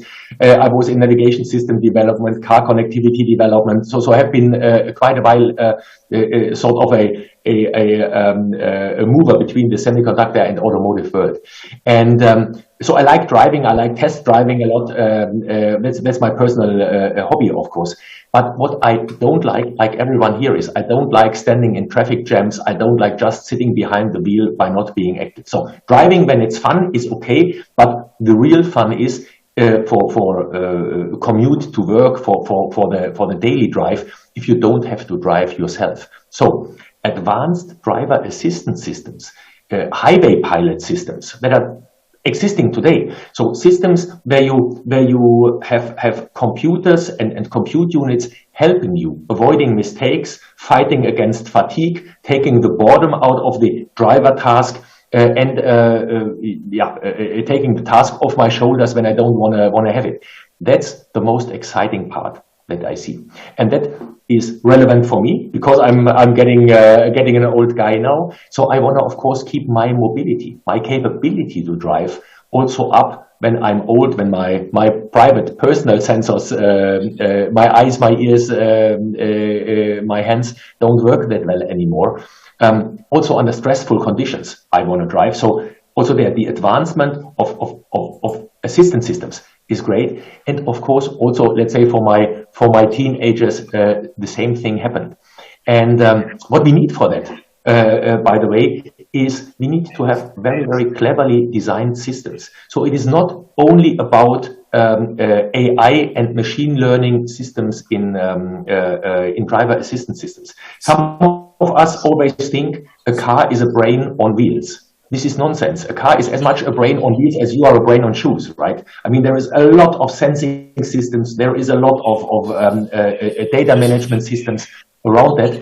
And in that brain, you have a mix of deterministic systems and AI systems. AI systems are for the creative part. The deterministic systems are like for my teenagers, the rules that they have to learn how to behave in traffic. And these deterministic systems are watching that you're driving on the right side of the lane, that you're not driving diagonally across crossroads, that you're not using the walkway for driving, that you are stopping in front of a red traffic light. All of these type of things. They are strict, deterministic rules. Funny it gets when you stop behind a car and the system needs to find out whether you are stopping because you are at the end of a traffic jam or whether just a car is parking in front of you on the road. In case of you are at the end of the traffic jam, how do you get out of this situation? Well, overtaking and try to get around the car in front of you is a very, very bad idea if you are just the end of the traffic jam. But standing behind a parking car for the next 2 hours is equally bad. So you need to find that out. For that, you need AI systems. And for the rest, you need a mix of AI, so detection systems, and deterministic systems. And that is for techies like me, I mean, that's fantastic. I mean, that brings so many opportunities in building the right failure-free sensors, in building the right microcontroller, microprocessor units for the vehicle, and in building the right actuators. So in other words, we are deeply diving, me and the generations following me, into how we build the smartest robots. And Great. In the automotive case, how we build the smartest robots on wheels. Great, thanks Lars. What I'll do is I'll open up if audience has any question. We'll open up. I have few more that have come just now on WhatsApp, people have sent. But I will open up in the audience, only a couple of questions, and then we will come back to a few questions I have here. Hello sir, my name is Murli. We are working in the space of enabling cycling, rails, not much of cars, because India needs more of public transport. In the US, there is a company called Parallax System, which has actually automated the entire rail things. Are you aware of it? Like fully kind of like, we are talking about autonomous cars. It's more of autonomous railways. So if India has to go, right, currently we have a huge rail network, right? So I feel there's a huge potential, like Bangalore city, if we had put autonomous instead of buses, right? I just book a ticket, say I want to go from here instead of metro, right, get into the rail, right, which is autonomous with bogies, separate bogies, not one engine driving around 10 bogies. If we, because India needs those kind of systems, right? So any ideas on the Parallax systems, if you're aware? Yeah, thanks for the question. I think for all the different form factors, from railway to transport on roads, cars and trucks, to two-wheelers, there is a lot of commonalities that you see. On the one side is of course the electric propulsion that is going into the actuator side. So a lot of electricity driving trains, driving vehicles, but also driving two-wheelers, bicycles, and the scooters.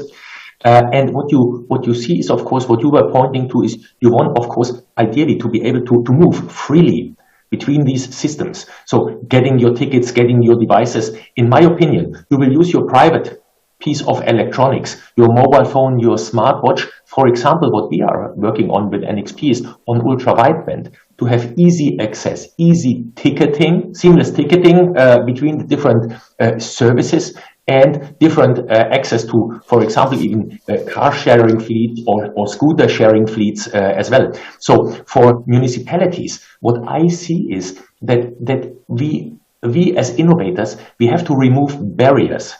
For you, in the end, from getting from the Bangalore airport to our Bangalore offices, I take the NXP case. For me, of course, it is very, very key that I leave the airport, and as a foreigner, I don't need to find out now how Bangalore transportation works, but ideally, I just have my mobile phone with my mobile payment options in my pocket, and they work also seamlessly without me touching anything, maybe via ultra-wideband, when I walk into a train, when I walk into a cab, when I take a car myself, or when I take a scooter or e-bike. So for all of these things, ideally the state sets the regulations to an extent that it does not prescribe the detailed technology, but politicians can very nicely prepare this, because it does not help if Noida has a different system than Bangalore, than Pune, than Chennai. So that is a benefit that countries like India have at the moment. You have one central government. Look at Europe. We have 27 member states and then the districts, where this is all very, very difficult to harmonize. But my vision for countries like India is going strongly into these hybrid mobility concepts. And there we, from the electronic side, payment side, security side, can big time help. I mean, it's for us, it would be a fantastic market. For the end users, it would be a very seamless experience. But I think this is very, very exciting in the years to come.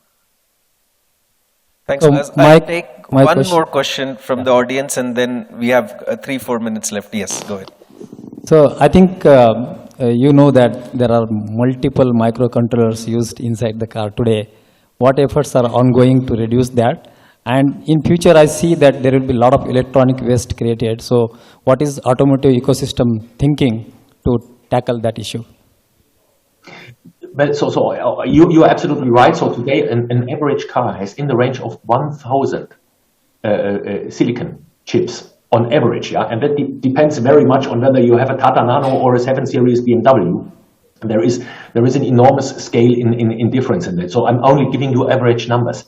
What I see is that a lot of the data management will get up integrated in central main hubs, so to say. Maybe not one central brain of the vehicle, but several, we call it zonal aggregators. What I do not believe is that the overall amount of chips is going down, because what you're seeing, for example, you're building a radar sensor system, a radar cocoon around your vehicle. You have a lot of small radar units around your car, and each of them has the radar transmission reception side and the microcontroller in. And from there but it's a comparatively small control unit, and from there, via a good network, sends the main data to the main brain for further computation and further merging with the camera systems and the LiDAR systems. So what you're going to see is, you see the high-performance compute being aggregated, while the amount of ECUs and sensing systems at the periphery is not going down. So you are fully right. I mean, that is, of course, a big challenge in building these systems in a trustworthy way. So on the one side, how can they not be attacked by hackers? On the other side, how do you make sure that they are redundant enough, robust enough, that they don't fail? And for that, yeah, it's also there again, it's great field of innovation, great market for semiconductor companies. But we see actively the architecture changing. You have things like time-sensitive Ethernet networks entering the vehicle. You have a lot of redundant electronics as well, or system build. How these devices get into this domain and zonal architectures. So a complete overhaul of the setup of how cars are built compared to 10 years ago. And for us, of course, a lot of new products that we need to develop for these markets, and then a very, very attractive segment. Thanks, Lars. You know what, the last session, guys, gave us to start exactly on time, and I want to respect the next session to start on time too. So what we will do is, we will conclude here. And I know there are few more questions here, but there are a lot of, the smart people, the experts who would be speaking today. So a lot of those questions, beyond Lars, we can get addressed. Nivriti is coming next. There is another panel discussion that is going to happen. So I'll conclude here. But, for the panelists that are coming after this, one question is left, and Lars, maybe we don't have time here. But what do you want from India tech ecosystem? All the people who are working very, very hard to bring the innovations and evolve this to really become a reality, the semiconductors in the cars, in the wheels, for the future. So what do you want from India ecosystem, from the government, from the startups here, the industry, the universities, right? I think that is one question I think we will try to address with the other leaders who are coming on board here, right? JC, give me 20 seconds on that one. So what I want is, India is a super hungry ecosystem. And even each time I'm in India, I'm super upbeat how much the people want to contribute and learn and how fast-paced also the university ecosystem is. So come and play with the tech opportunities. That is the key door opener. And what I can only say, I mean, there might be a lot of additional questions. Sanjay Gupta, our country manager, is in my team. Address him. Use your India specialists to play with these opportunities. Yeah, I'm very much looking forward to a very, very strong, very innovative Indian ecosystem to help us globally driving innovation forward. And big thanks for having me for this opportunity.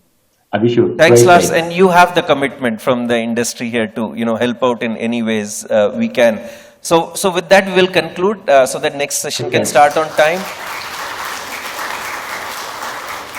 Thank you very much, everyone, and happy driving with semiconductors. Thank you very much, Mr. Lars Reger and Mr. Jitendra Chadha. And thanks, Mr. Lars, for joining us. So with this, we come to the end of the session one. And now we move on to the next important session, the semiconductors for the next-gen mobility solutions. We have with us Mr. Nivruti Rai, the country head of Intel India and vice president of Intel Foundry Services. Ladies and gentlemen, let's welcome her at Intel Corporation, and she's based in Bengaluru.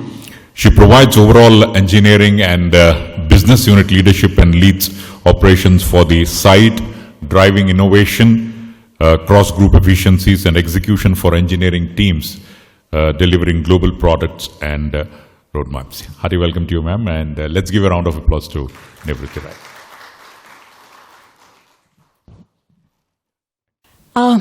Good morning, everyone. Now, JC was mentioning that his session was hard. Think about me. The first day, you already got inspired by some amazing speakers. The day two, you heard a lot about technology, and I was very excited that I saw Lars's presentation, a lot of information on technology. So what am I left with? A time slot right before lunch. So mine is the hardest, but you're already inspired. You know the technology. Let me talk about some action. What can we do? I completely agree with Lars. We are a nation who's hungry to do more. We are a nation who is not complacent at all. We are ready to go, full speed. Time is now. Very recently, I was in Munich. And I was meeting a lot of world's leading auto manufacturers. And I must share this one statement that one leading, he's an industry stalwart. I don't want to take his name, but this is what he said. He said, I know you guys will succeed in your automotive mission and vision because you know how to work with others. Unlike some countries who live in a walled garden approach. My data, my technology, my manufacturing, my. We are not my, and therefore I'm very excited, and I have a call to action for all of you. So you heard about semiconductors. You heard it's very important. Today, semiconductors are $600 billion industry. In 2030, is going to be $1 trillion. What excites me more about semiconductors is what does semiconductor enable? It enables better access to health. It enables access to, villages to get access to the world market, economics. It's enabling education. It took us a very hard COVID experience to realize many of that, but suddenly everybody knows that semiconductor is exciting. None of the world's software can run in the air. It needs the basis of semiconductor and a platform and a system. And I'm very excited that our country, our government is putting so much push behind driving this industry. I will talk a little bit about, importance of end-to-end ecosystem. You cannot just think about a certain building block. Semiconductor by itself is just, okay, it's pituitary gland for the whole body, but it needs the arms, it needs the head, everything. So I'm going to talk about how do we come together as an ecosystem. Need of focus. Semiconductor for what? I told you semiconductor for education, semiconductor for health. My goal is, how do I convince you that the sector focus can be automotives? And I'll give you a reason why. I also want to talk about, before me, Lars called about that, computers are the brains inside the car. But I'll tell you, the computers inside the cars are definitely brains, but the brains enables the vision of the car. The brain enables a lot of arms and legs of the car. So I am thinking the car of tomorrow is nothing but like a human being. It can see, it can process, it can move, it can deliver, it can do many things, it can get connected. So what is the car of tomorrow? I'll also talk about the value chain. From the semiconductor all the way to the car, there's many things in between and even below. And how do we do this? What is my call of action to all of you? I want to start with life needs to be thought as a complete equation. When I was growing up, I always thought of input, process, output. A lot has to do with, programming. So you've got to think, what is the input coming in? What are you going to process? And what's the output? The entire semiconductor ecosystem needs to be thought like that. In the business sense, you think supply and demand. So this whole ecosystem, on the left side is the silicon ecosystem, and on the right side is the manufacturing. You can think of one, but you have to think of the other as well in tandem to create value. You'll start building semiconductors. Where does it go? You build a semiconductor, you have a packaging, it needs to go into a system. So therefore, think of it as a whole. Let's talk about a little bit on the left side. India today has a lot of building blocks and components that go onto the left side. For example, I have taken the liberty to put crosses against the one where we don't have a lot of presence. Question marks are the ones where we are growing, and pluses or tick marks where we are very strong in. So clearly design services. I think India powers the design services for the world. We have the leading design services. Can we design for ourselves, for the world, is what we are going to be working on. Fabless design houses. There was a time, was very sad we didn't, but now we are building. Can we have a company which is very large, fabulous design house based out of India? Can we have, something like a Qualcomm India, like Qualcomm in India, and many such things? EDA vendors, we are having many of them. Once all of these inputs are coming together, they go into fabrication of a chip. Once the chip is fabricated, it is packaged. Once it is packaged, it goes and sits on the board. Once it sits on the board, that goes into some box. For example, one engine control unit inside a car. Finally, that engine control unit goes inside a car, which is an OEM. That is the entire ecosystem that we have to think. And the policy today is doing exactly that. We have to look at how do we come together end to end. Now, there are many components over here where you see a big cross. We don't have. We don't have, the companies like ASML in India or, local. So what? Not everything should be, or could be built out of India. Some things we may choose not to. Those we will import. Now, for importing, we will be needing help for, a lot of import policies, etc. But remember the German comment that I shared with you? If one country can come together and do it, it's India. And we do believe we will leverage our partnership, we will leverage the value that we create to bring together different countries to enable us build this entire semiconductor ecosystem end to end. Remember that unless you have a demand to be able to sell, no matter what you supply, there will be, a gap. Once you have a local supply and demand, you can build the supplies to meet the needs of the world. Today, the world makes 80 million cars a year, 80 million, out of which about 25 million is made by China, about 10 by Japan and US. India makes 4.5 to 4 million cars for the world, which is 5%. Therein lies an opportunity. 5 million cars mostly meet our needs, but can we make for the world? That's the opportunity we like to address. The second thing, if you look at 1,000 people, in US, 800 people own cars. In Israel, 400 people own cars. In China, 200 people own cars. In India, 40. There is another set of opportunity. Now, the world is telling us we may not own.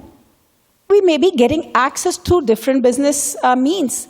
With a lot of the gig economy that you talked about or heard in the past, we can enable every single Indian to get access to cars. That's an opportunity. That is what we want to address by bringing together all of us. I'm going to go to the next slide. So now we've decided that let's have a sectoral focus. The sectoral focus, so read from the right to the left. So sectoral focus could be, automotive, telecom, cloud services, defense. Many of these, could be designed by Indian chip companies. What is the silicon that goes into some of these sectors? So let's look at, I'm going to talk about maybe a couple. Let me talk about telecom and networking. Telecom and networking needs 5G and 4G equipments, and the silicon chips that could go into it could be very large server-like chips, that could be part of the infrastructure, enabling cores, enabling, radio access networks, and could be smaller as well, which could be sitting inside your phones. So the chip requirements spans a lot of these different needs. Let's look at automotives. Bulk of the automotive is leveraging, 50 to 100 engine control units, ECUs. Each ECU has, 1 to 10 silicon components in it. So you can think of, on an average, like Lars said, 1,000 silicon components sitting in an average car. I will tell you one quote by Pat Gelsinger, who's my CEO. He said, today's automobiles have 4% of bill of materials that's coming from semiconductors. By 2030, 20% of the bill of materials is going to be semiconductors. Therein lies the opportunity for India. Not only do we have our desire to have every single person have access to cars, but the product needs are tremendous. Semiconductor is 600 billion today, going to 1 trillion.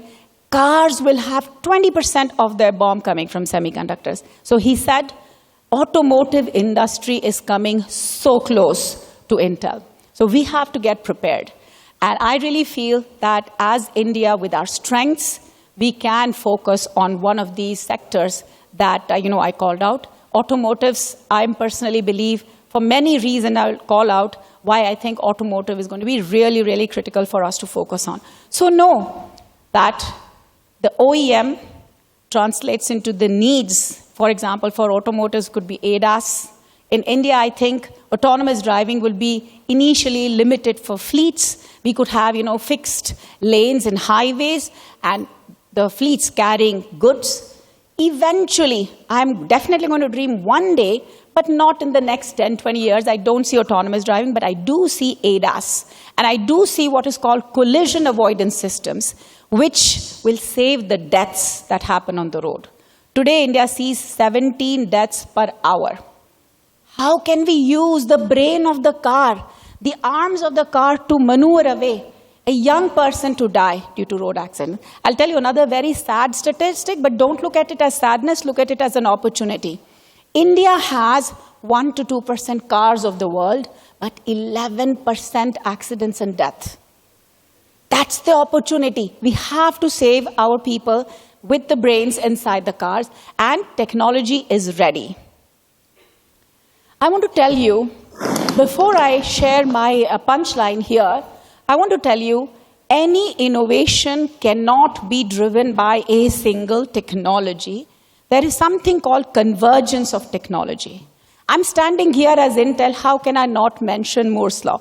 And yesterday, Vindam, who's the hero and architect for Intel, he and I were talking that Moore's Law is not really a law. It's like an inspiration. It's like a motivation. And we live up to that motivation. Whether it's through scaling of transistors that you heard, Raja talk about, whether it's improving the performance of the transistor, or coming up with technologies which are engineering technology, less of physics, for example, packaging, disaggregation and packaging. We've already looked at scaling of our transistors. We're also looking at quantum. Can I change my transistor into a qubit and get the performance and meet the expectation Gordon Moore had from us? So Moore's Law is saying 50% per year the transistors is growing. Not only the transistors, which come together to make the brain of the car or any device. Second thing, storage. Every, I would say, year and a half, storage means what is the cost per bit for saving is going down by 50%. Digital imaging, cost per pixel is going down by 50% per year. Transmission is going down by 50 to 60% in 9 months. Lastly, lithium-ion battery. I can tell you, over the last 5 years, the cost of lithium-ion battery has gone down by 80 to 90%. Technology is in our favor. It's for us to come together, think the end-to-end ecosystem. Everybody has a role to play, whether you are a STEM graduate or whether you are a business graduate. Give me a work model that will create value with the automotives. I also want to tell you, a question was asked on 5G. 5G is going to become a revenue generator with the belief is something around 85 billion by 2030, only when we come up with exciting use cases. Same with AD/ADAS. You know how much the world is spending by 2030 on EV and batteries? It is $500 billion, $500 billion going towards EV and battery. Now, how do we generate value? Every car, there's about 250 million cars by 2030. That means R&D cost for every car is $2,000. Now, where are you entrepreneurs to create value such that we can generate, the justification of spending this $500 billion? Now, all these technologies coming together, I shared, all of these opportunities in each person having access to a car. Only 5% of the world's car, we have amazing technology. If our cars can run in Marthahalli, they can run anywhere. So our cars are strong. Our cars see much more. So all of that gives me the belief, in Intel, when you go through a validation, you have a test strategy called mother of all tests. So if mother of all tests is called out for cars, it's going to be Marthahalli and Bangalore in India, and we can then build a car for the world. That's why I believe we have opportunity, we have technology, we have a need. We have to save our people.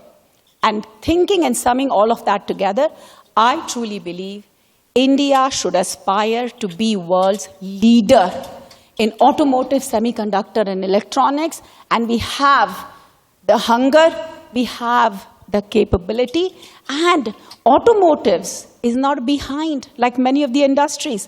What I loved about, Jam Trinity, it redefined the world. With Jandhan, Aadhaar, and mobile, how many unicorns have we made? We have our guava vendor leveraging digital wallet. I mean, that's the kind of passion I have in automotives. So I believe this is one area that we already have a lead ahead.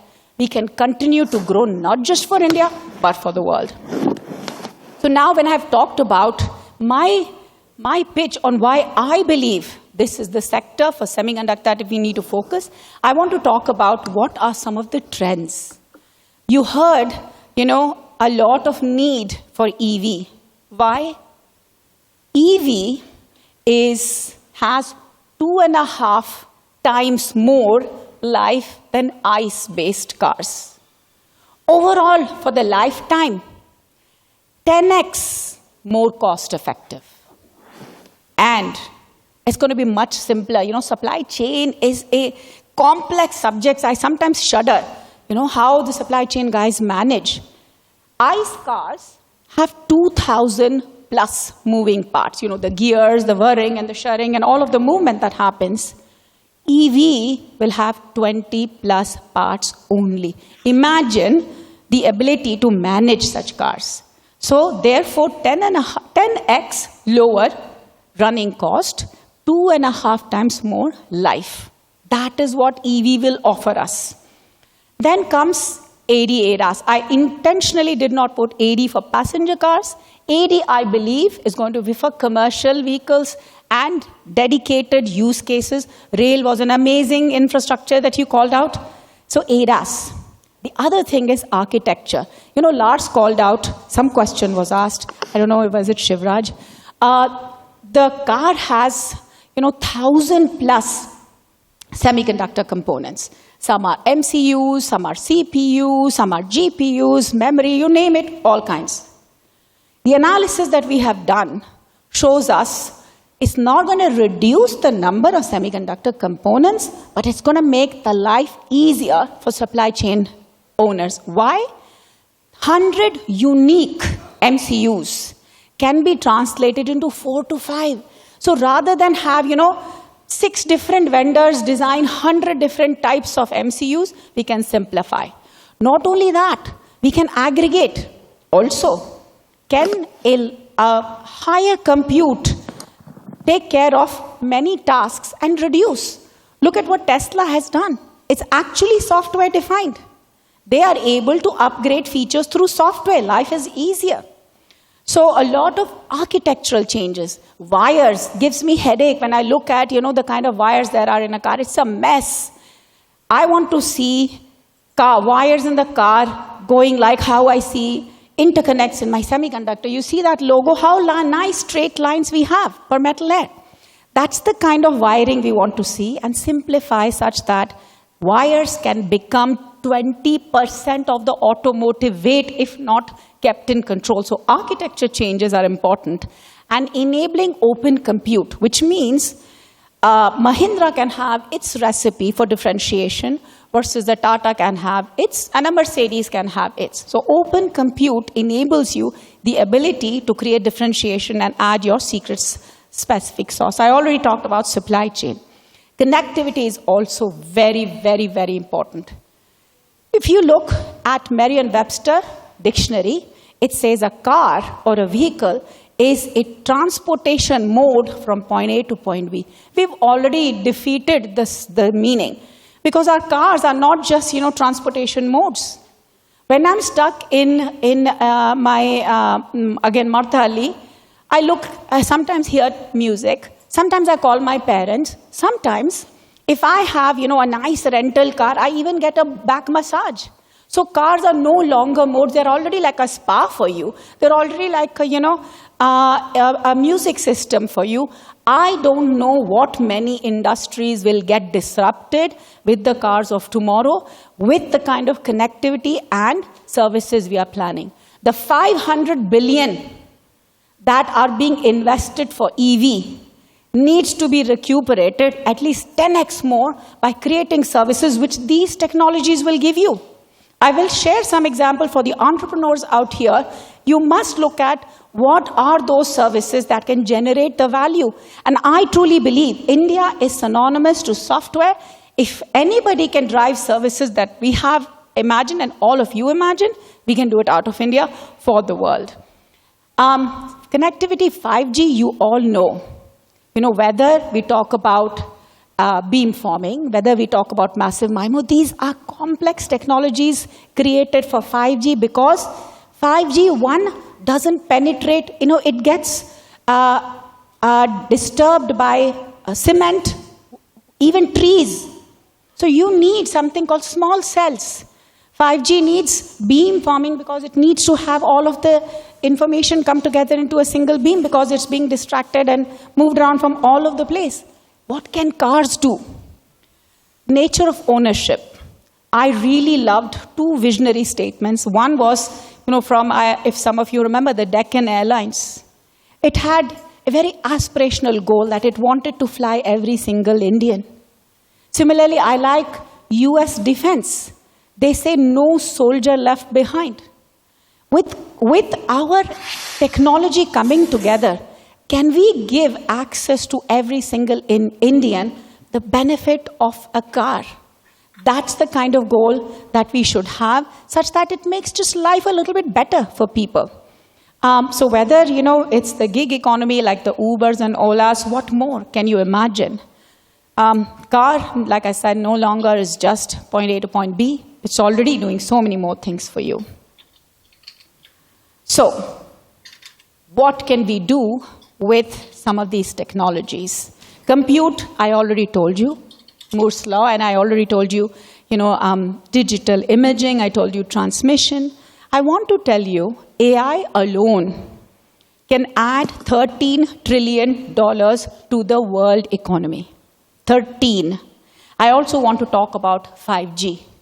I know 5G use cases are still developing, but I'll tell you, 5G has an opportunity to create 85 billion plus for the world by 2030.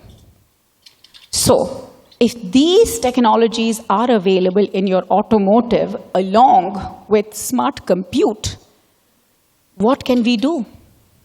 Vehicle as a service, So, think of e-commerce, think of cold chain, a lot of transportation required, hazardous material. My CEO just had a meeting with the Prime Minister, and Prime Minister made one statement. He said, in Himachal, in the northern areas, there's so much potatoes, amazing, most delicious, but they get rotten and they get wasted. Can a drone bring them down to the plains and make them, the villages get the ability to recuperate the money that they've invested? So automotives can be used as a service beyond just transporting people, and in many areas.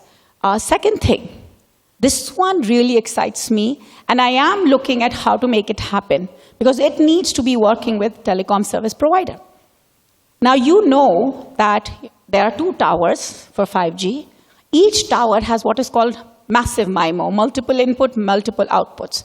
But between these two towers, which is a lot of investment, there needs to be small cells. These are smaller cells that enable your call to not drop when you're going from point A to point B, such that, this kind of handshaking happens. I was in Munich, and I thought, in Munich, and all of it is a city, Germany is a small country, that my calls won't drop. But I was having a tough time because from one tower to the other, calls were dropping. And I'm thinking, there are like tremendous number of cars all around me. Can each car be a small cell that, we can support each other, not just use it for our benefit, but the compute inside a car can be a small cell. Then insurance. I told you, the car is not just the brain.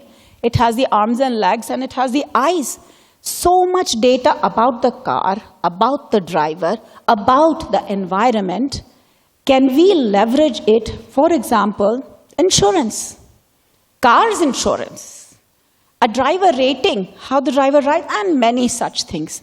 Data in a manner that is shareable. And of course, when you come up with the problem, you have a solution. There are ways of sharing data without the identity, without actually giving the data, but the juice of the data. It's called federated learning. Then services-based. Today, that Google Maps, then there is ways. Can we leverage the information the car sees such that we can create a dynamic route planning, emergency services? Your car is stuck. Lars was saying that, that's the most boring part. But all cars are connected. Is there a car which actually is a coffee place and deliver you coffee because you're stuck? So not only your house can be your Airbnb, but your car can be a little restaurant with neighboring cars. I mean, the services are endless. Truck platooning. So that this, again, is a defense example. There is a truck which drives, and there are like many trucks behind. Can we think of a concept which is one is the lead and the others are followers, and save emission, reduce traffic, for one lane for children's school, which only follows the platooning kind of concept. So this is my list. I really think that there are many, many more things. The entrepreneurs out there can be amazing services could be generated out of all of the compute and all of the technology sitting inside our car. So before I go to the next one, I think time is now to call within the IoT, Internet of Things, to think about Internet of Vehicles. Imagine in India, there are about 1% or 1 to 2% of the world's cars, but a lot of cars running around. It's like a galaxy. What can we do? What can we learn? There's so much data this car has within and outside and between. So I really believe time is now for Internet of Vehicles. I want to call out this automotive ecosystem. This is a very busy slide. The whole point to show you is we've translated the ecosystem into different segments: design and fab, manufacturing, feature and application, and user and demand for automotives. And in the bottom are some of the companies that are driving. So in design and fab, you need all kinds of compute elements, memory and connectivity, analog, some cutting edge, some trailing edge technology nodes, and what are the companies doing, work in there. If you start looking at systems value chain, I'll tell you, software will play such an amazing role in this market segment. But I have a list of companies that we have actually worked, some of the companies with, who can create a significant systems value chain.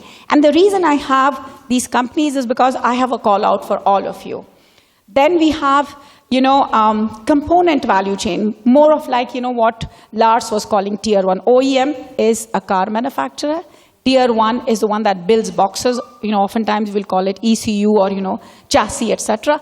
Then tier one are the lower building blocks. So if you look at this, this is a tier one. We have quite a few tier ones based out of India. And then you look at the end users. Can we come together and drive this ecosystem to create value, not just for India, but for the world? How can we move forward? The government has put down some amazing initiatives. Can we look at coming together? This thing, remember the German comment that I made? If any country can do it, it's India, because they know how to work together. Having said that, sometimes I get scared because history made us follow the divide and rule concept. So can we come together, see this opportunity, not just money, economics and finances, but the need of saving our people? Come together, beat the history, believe what, the largest democracy of the world houses hundreds of languages, hundreds of religion. We still live together beautifully. Can we come together and drive this?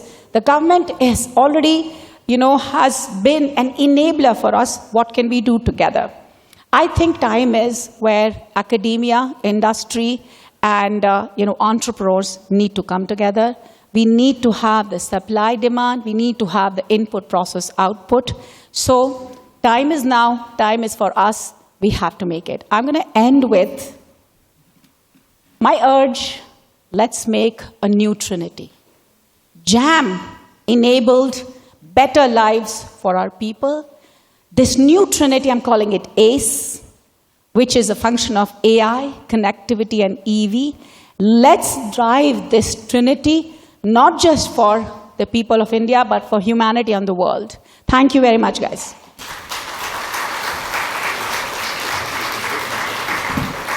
One quick question. Okay. The time is up. I think I ran over, so only one question, please. And I will be out here, so you can ask me. Yeah. Madam, namaste, Murli. I've been working in the space of sustainable transport last one decade almost. So to begin with, actually, we are trying to promote active mobility, public transport, because we feel cars are not so efficient for cities in Bangalore, right? For example, to give a big instance, when Raju Chandrasekhar ji was the chairman of Abide, he introduced Big 10 buses in Bangalore, which was a great revolution, right? The Big 10 buses ran on from Electronic City to the center of the city, Marathalli, right? So that reduced the connectivity to these Electronic City offices.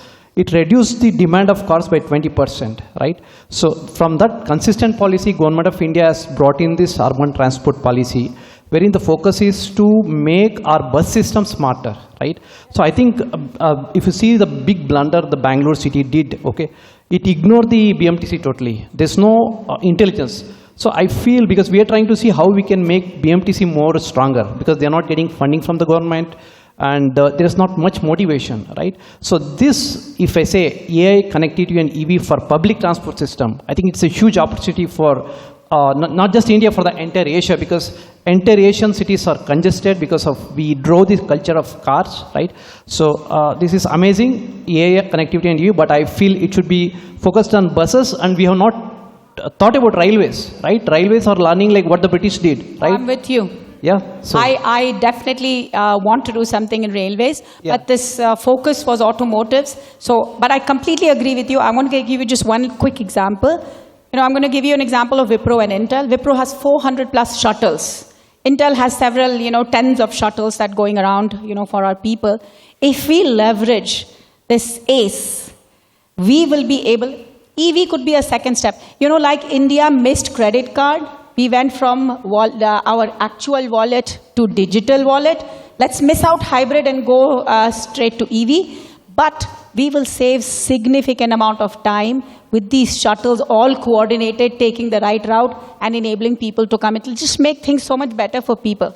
But thank you very much. I'll answer more. Last question. I was standing from that. Oh, so sorry. Very quickly, please. Yeah. See, 150,000 people die every year in accidents. That's like 50 people an hour and four people every minute. We are continuing with the design of the automobile invented 100 years ago. Yes. It's time to disrupt this design. So I was just thinking how we could do it. Now what we are trying to do here is apply the technologies with the existing design of the automobile.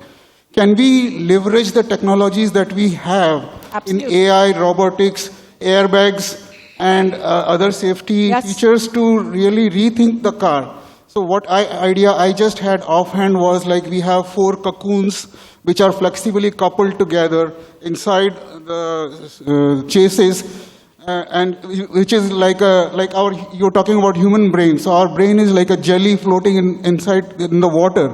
That's why it doesn't hit the skull very easily unless it's a very high impact. So the same way we have a viscous jelly which prevents those cocoons from impact.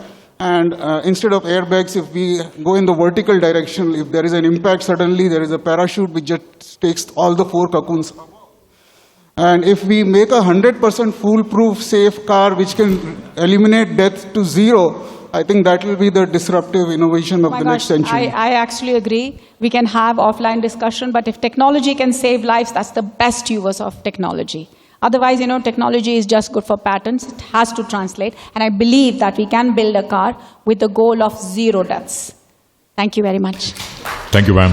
Final session prior to the lunch break, and this is a panel discussion on smart mobility. We have the moderator for this session, Mr. Vinay Shenoy. Mr. Vinay Shenoy, the Managing Director at Infineon Technologies India. Now this particular panel discussion also is a combination of virtual and physical mode.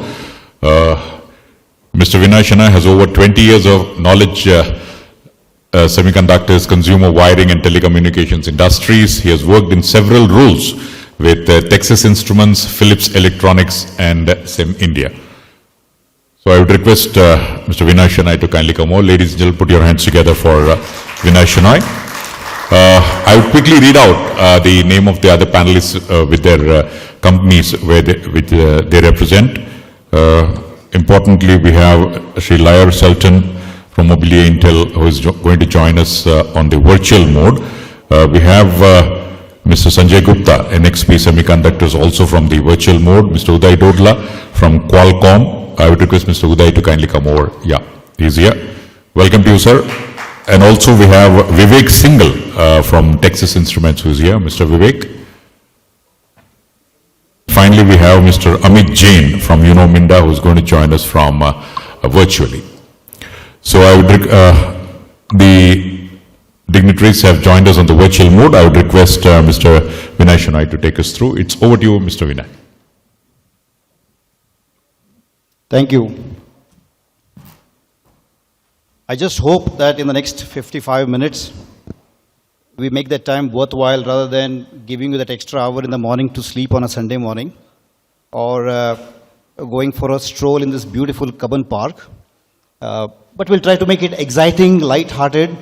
And we have two virtual participants. Unfortunately, I can see them now, joining us online. But before we get into smart mobility in particular, what I would like to do is to set the broader context of the smart city in which smart mobility is a part, broadly speaking. And at what's driven smart cities globally all over the world. One, with respect to urbanization, population increases, upwardly economically affordable families, traffic has become a nightmare. I mean, I just loved the way it was 2.5 years ago, although for the wrong reasons. Hardly any traffic on the street. But now we are back.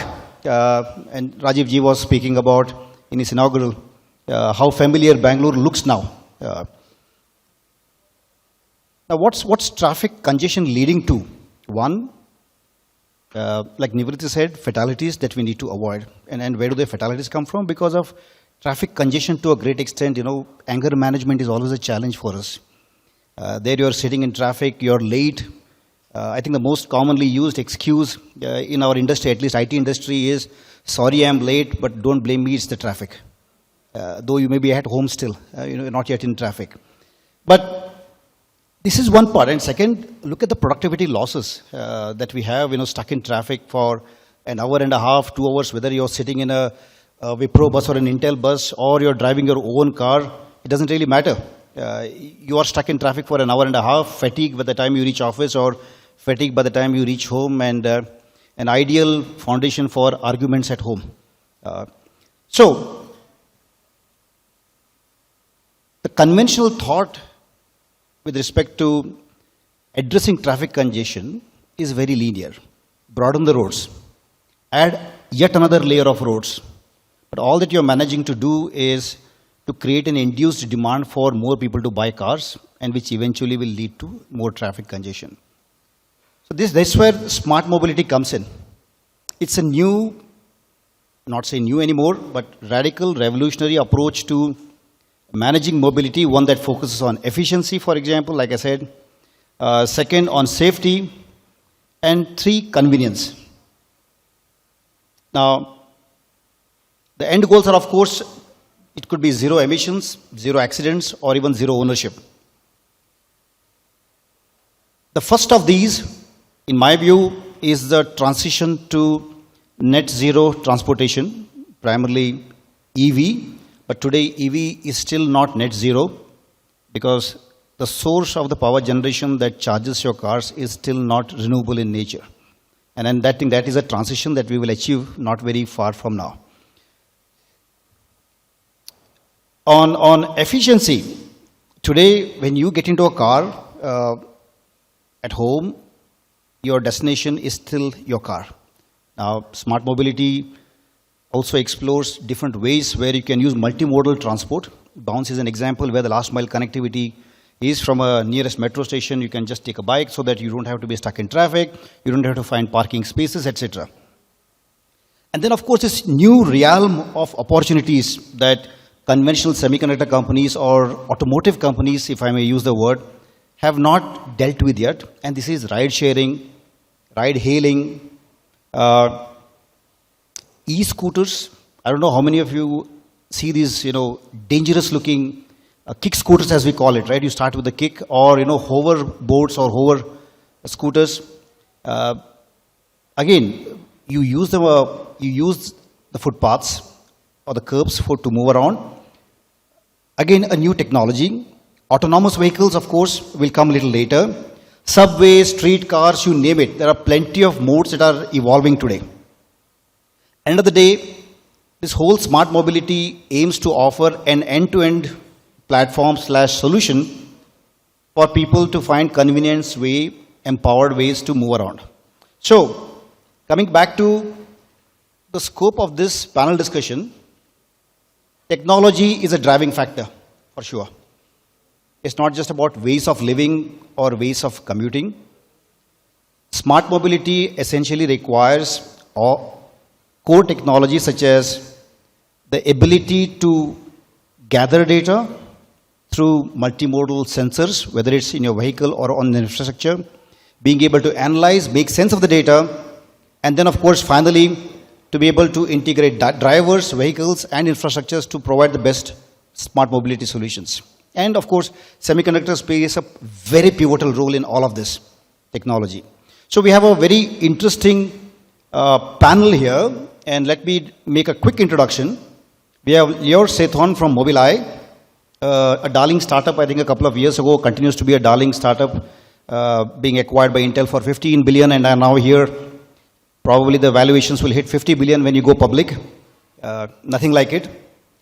Second, Sanjay, again a colleague from the industry, from NXP, Infineon as well as NXP and TI included, have been delivering automotive solutions to the market for over 2 to 3 decades. So, but we could also say we are transitioning into the new world of automotive from the old world. We have Uday from Qualcomm. Again, new entrant, I would say, though you may disagree, but in our terminology, 2 to 3 decades is normal. Where you bring in communication, which is so critical to enable smart mobility, autonomous driving, or any other value-added services, which we call as mobility services. So I think you're right in the midst there. Probably making more money than all of us put together. And then you have Vivek, also familiar face when we go to customers, sitting in the lobby area, trying to sell the same products or similar products to the customers. And Kashyap, are you on? Did Kashyap join? Okay, Amit. Sorry, Medha. A long-term player in locomotives, electrification of drives, and now also venturing into electric drivetrain for commercial vehicles and heavy vehicles. Kind of a tier 1 for the locomotive industry, or even OEM for heavy commercial vehicles. And the last, we have a Indian tier 1 serving the automotive OEMs, Minda. Yeah, from Minda, I'm sorry. Very interesting panel, and we'll have probably about 30-35 minutes before I launch over to you guys to ask questions to this interesting panel, and I'll make it a little tougher on them too. So let's begin with Lior. You know, the smart mobility is a nice keyword. It's like AI. I studied AI in 1991, but that was only in books. Before it became a reality, probably it took us another 2.5, 3 decades, because the basic technology available to launch AI applications was not available. So where would you stay is smart mobility at this point in time? You need plenty of infrastructure technologies, communication, sensors, power, road infrastructure, curbside infrastructure, in-vehicle infrastructure. So where are we today with respect to smart mobility? Is it still a buzzword whose time has not come yet? Or are we ready and getting there very soon? Lior, question to you. And of course, the others of you can also jump in because it's a generic question. So I hope you hear me. You hear me well? Yes, we can hear you. Okay, so first of all, thank you for having me here. My pleasure to be here.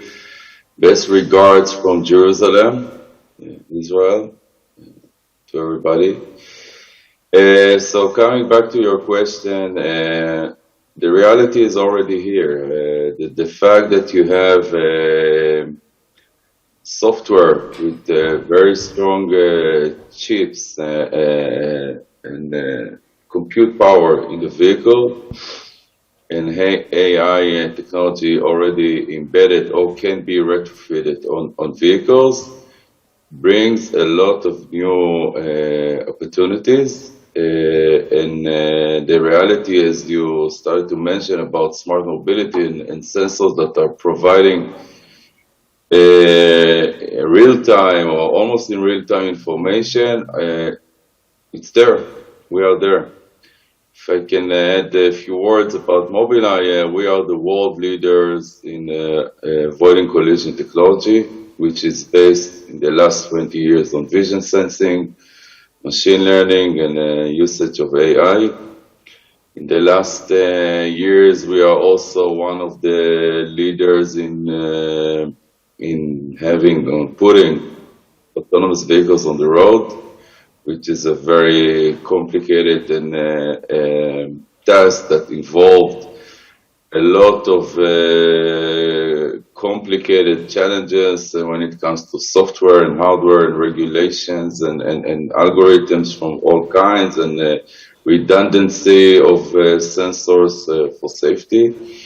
But we are coming from vision sensing, so also today our ADAS system, including in India, are able to extract a lot of data and give and provide information not only for the autonomous vehicles, also to decision maker, road planners, public transportation authorities, infrastructure companies, and road operators, about the traffic situation, about obstacles on the road, about the infrastructure status, such as position of new poles, potholes on the road, position of traffic signs, and their status, position of poles of all kinds, and a lot of information. We are today extracting something like 30 different type of object in real time.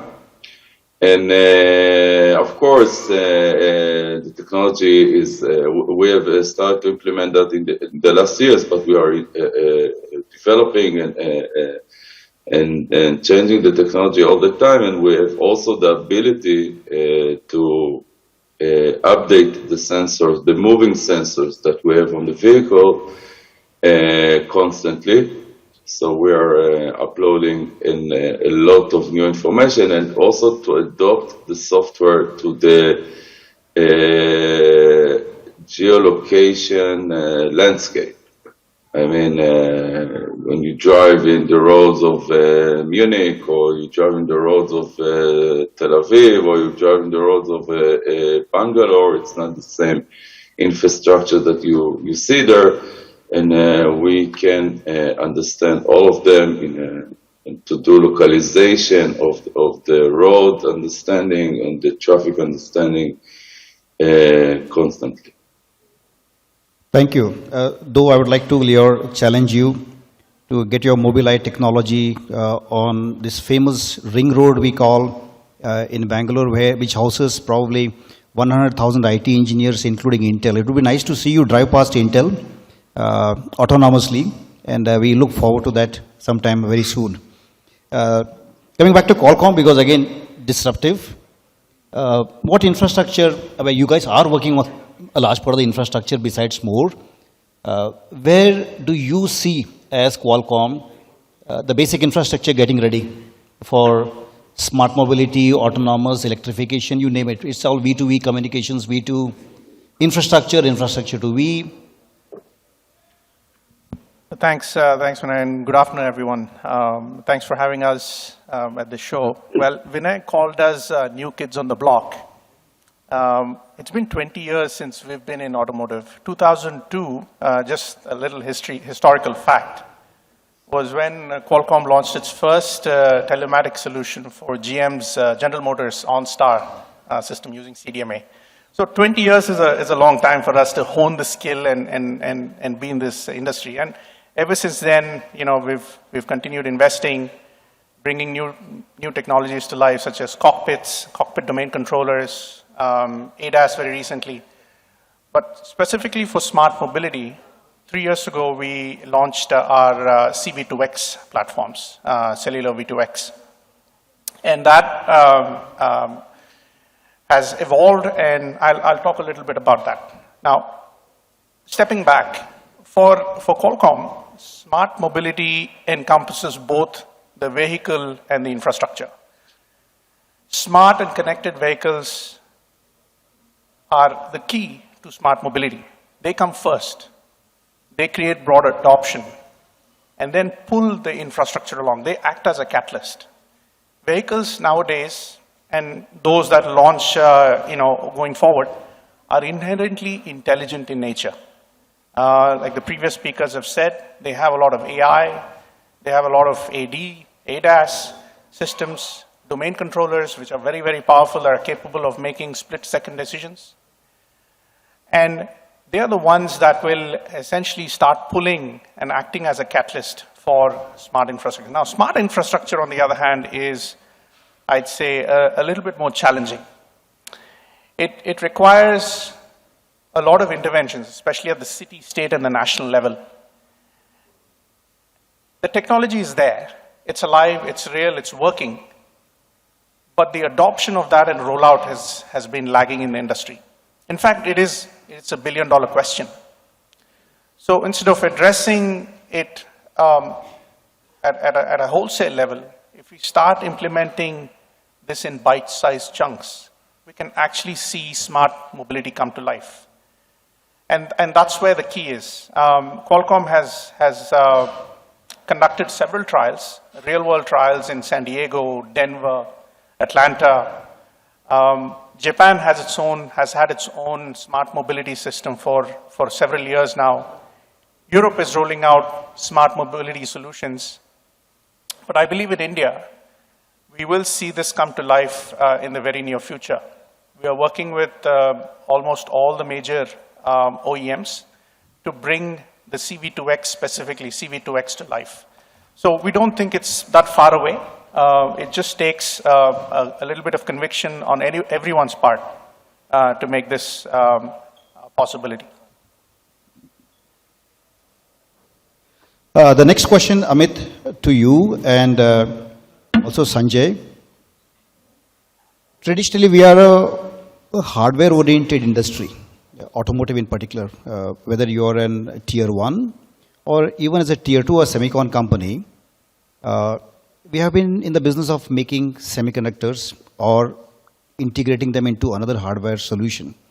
Now, increasingly in smart mobility, you begin to see software and services playing a very, very prominent role going forward, and probably semiconductors will dwarf in comparison with the revenue and the value of services that are on top of the semiconductor solutions. So how are companies like yours transitioning? How do you look at this? Although in a semicon company, of course, we still have a significant number of software into our semiconductors, but I think the scale of software and services is on a magnitude probably 100x going into the future. So how are semiconductor companies and traditional automotive companies responding to this transition? And what do you see as major challenges? Question to Amit. Sorry, Amit, I missed you when I introduced the virtual participants. And Sanjay, either of you can take this question or both. Sure. You want to go first, Sanjay? Sure. Let me take a dive on that first, and then I will hand over to you. So, good afternoon, everyone.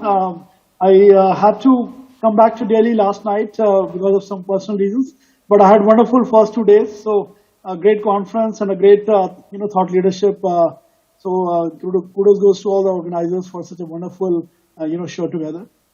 To come back to your question, I think that, as our previous speaker said, we are in an era where it is literally computers on wheel, that is going to drive the future mobility. Now the wheels could be flying wheels like a drone, or it could be wheels for a car, right? We keep talking about 75 billion plus devices, connected devices. That is going to be the future in next few years. And all these devices are going to be the symbol and the signal for this smart mobile world that we are all, trying to conceive and innovate. So in this world, needless to say that hardware and software go hand in hand. What cannot be done in a hardware has to be done in software, especially when you talk about cars as an example. With a 10 to 15 years of lifetime, you can't expect to take the car back to the garage and take the entire hardware change to incorporate the latest and greatest features which are coming in. So truly, like a mobile phone, we have these software upgrades that happen without the users need to worry about any compatibility issue or anything to do with the security.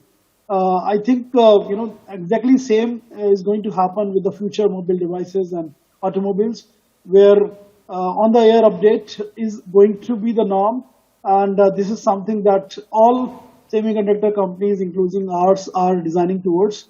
And once you expose your cars to on-the-go updates, one thing that goes without saying is they have to be 100% secure, right? Otherwise, as was signaled in one of the lab-based, benign hackers a few years back, that you can control everything inside your car by getting through the open channels. I think in that specific example, they entered into this GM vehicle via infotainment channel, and then entered into the entire braking system and steering systems, and potentially it can kill someone if somebody wants, right?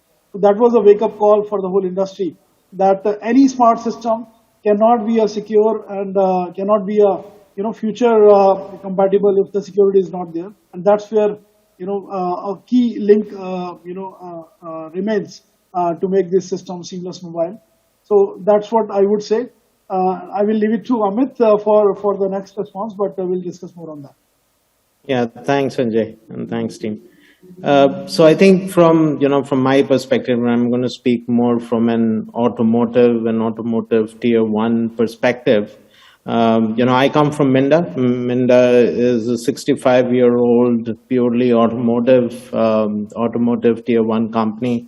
We do everything from seat belts and airbags all the way, up to ADAS, infotainment and electrification, products. For us, smart mobility is synonymous to sustainable mobility. And everything, when we speak of smart mobility, we need to look at how sustainable that is in the long run. In the automotive scenario, the life cycle of developing, car is typically 3 to 4 years, and it needs to be on the road for the next 10 years. So you're looking at making hardware decisions like today for the next 15 years. And speaking about how these technologies are getting integrated in the next set of vehicles and making sure that they remain relevant with either over-the-air updates or making sure that the features for the next generation of smart mobility are more or less like package protected for what's going to come in the future. Yeah. And one of the key issues, again, in these areas when we speak about India as a country is definitely affordability. India's got airbags 25 years after it was mandatory in most parts of the world, something that's so critical to just safety. And we made airbags mandatory, the front airbags mandatory just recently. So there's a lot of affordability, and unless there is a regulatory framework around a lot of these, we believe that adoption of many of these would actually continue to be on paper. So the way we're tackling this, this situation is making sure that we work closely with policymakers, with organizations that set standards and the regulatory framework to more or less ensure that some of these really get embedded into regulation and homologation, and in order to ensure that these things are more or less forced on when we actually design the vehicles rather than an afterthought. And obviously, we also continue to work with other ecosystem and infrastructure companies, because at the end of the day, all this is not going to work unless there's the right infra in place. Yeah, thank you. Thank you very much. My next question is to Vivek and Lior. The automotive industry, I shouldn't say notorious, but has not been very embracing when it comes to standards. Now, when I look at my car, the only thing that I can buy off the shelf from anywhere is the battery. Even there, my automotive OEM says, you should not use this battery, you should use the one that I recommend. Number two, the tire, not even the rim. Amazing. And three, the horn, right? What else? I can't think of anything else that can be used across cars as a default. Now, it's an industry that has not embraced standards very much across. And now you bring in a new dimension of these mobility services, which are, probably another 6-10 layers of software and other technologies on top. And the only way to make smart mobility successful is through standards. So where do you think are the standards heading? I mean, I'm sure, Lior, for mobile eye technology to work, unless you start customizing it for every car, you are customizing it for every street, in every city, in every country, I think it's going to be a humongous effort. So I would imagine for you to scale up, you'll also require multitude of standards to be in place so that cars work seamlessly even across Europe, which is not necessarily known to be a very homologous continent. So, Vivek, first to you, role of standards in making smart mobility successful and scale, and then Lior, your turn too. Sure. I'll probably take a little longer to get to this question. Maybe also try to explain this whole question around standards, very important. How is it really complex? It's not just standardization of a communication infrastructure, standardization within vehicle, but it's a much, much, much larger problem, and I think we're just scratching the surface. But before I get there, maybe just to share my view on why smart mobility, what is needed, so we can comprehend what is the scale at which we are looking at it. Consider this. It is happening every second. Somewhere, somehow, someone is getting injured in a road crash. Cars are lining up not just at Marathali, across the world, various cities. Traffic is piling up. Ambulances and police vehicles are struggling to make their way through the traffic to reach the spots. And all the cars that are stuck in traffic, drivers sitting in there are getting frustrated. Even worse, by the time I started speaking about it, someone probably lost their life in a road crash. There are countries spending up to 3% of their GDP to tackle costs due to road crashes. We are spending countless hours.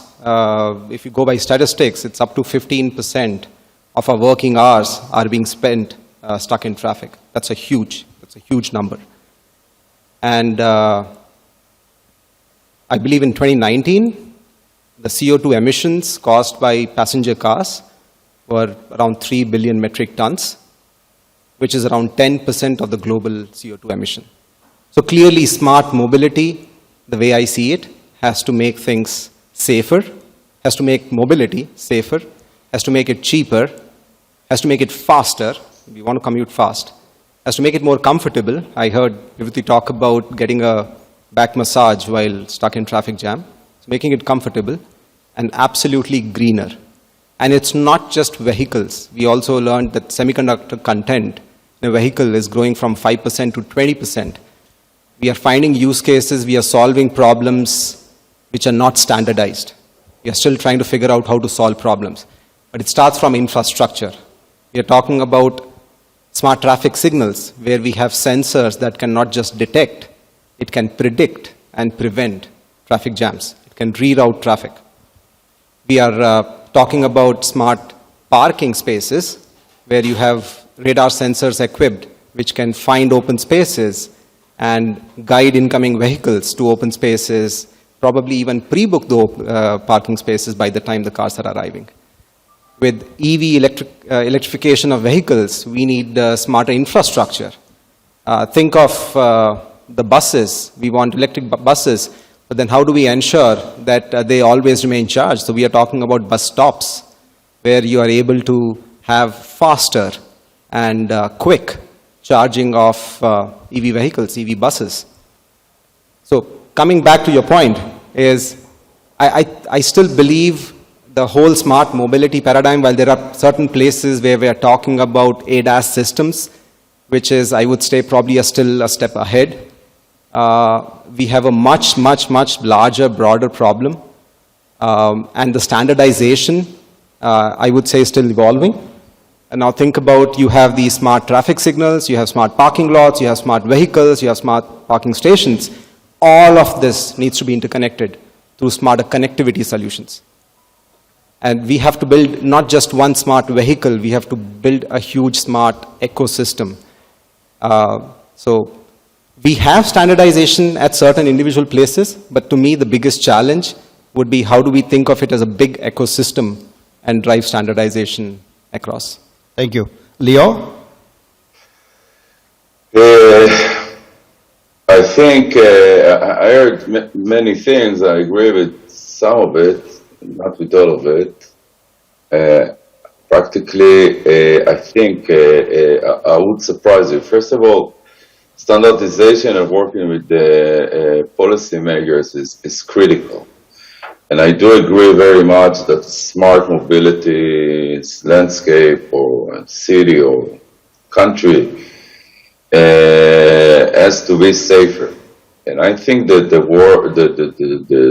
the solution that Mobileye provides, which in one end is the ADAS safety system, and I'll give you some numbers that will surprise you, I think. And the other end, collect data that can be generated for other purposes, but first and foremost, to analyze the safety on the road. This is something that can be done. It's a very straightforward solution to an issue that you just raised. Our technology is already on over 100 million vehicles worldwide, and it works under very strict standards. If it's the European standards or the American standards or Japanese standards. And also in India, together with Intel, we are now doing a very deep dive in the Intel industry, in the Indian industry. And one thing that I would like to surprise you with is that we don't need to change all the vehicles to have those smart sensors. For example, the Mobileye solution can be retrofitted in every existing vehicle almost in India today.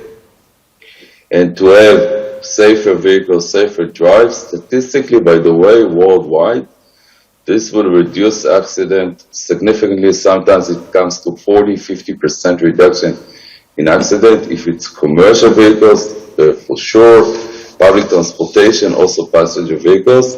And those systems, working very closely with the government under standards, can do a big difference, and at the same time to send data to the benefit of the industry, the cities, and the road operators. We already started to do that especially in the last 1.5 years in India, and we see outstanding results with the fleets, commercial fleets, that have started to adopt this technology. We did, together with Intel India, we've localized our solution in the sense of, not of the sense of how to prevent the accident, because this is standards, in the sense of how do we look at the data, which needs to be relevant to the driving culture, the local infrastructure. So as I said at the beginning of my words, the solution is in place and can be adopted very, very, very fast, not only on new vehicles, also on existing vehicles. Okay. Thank you.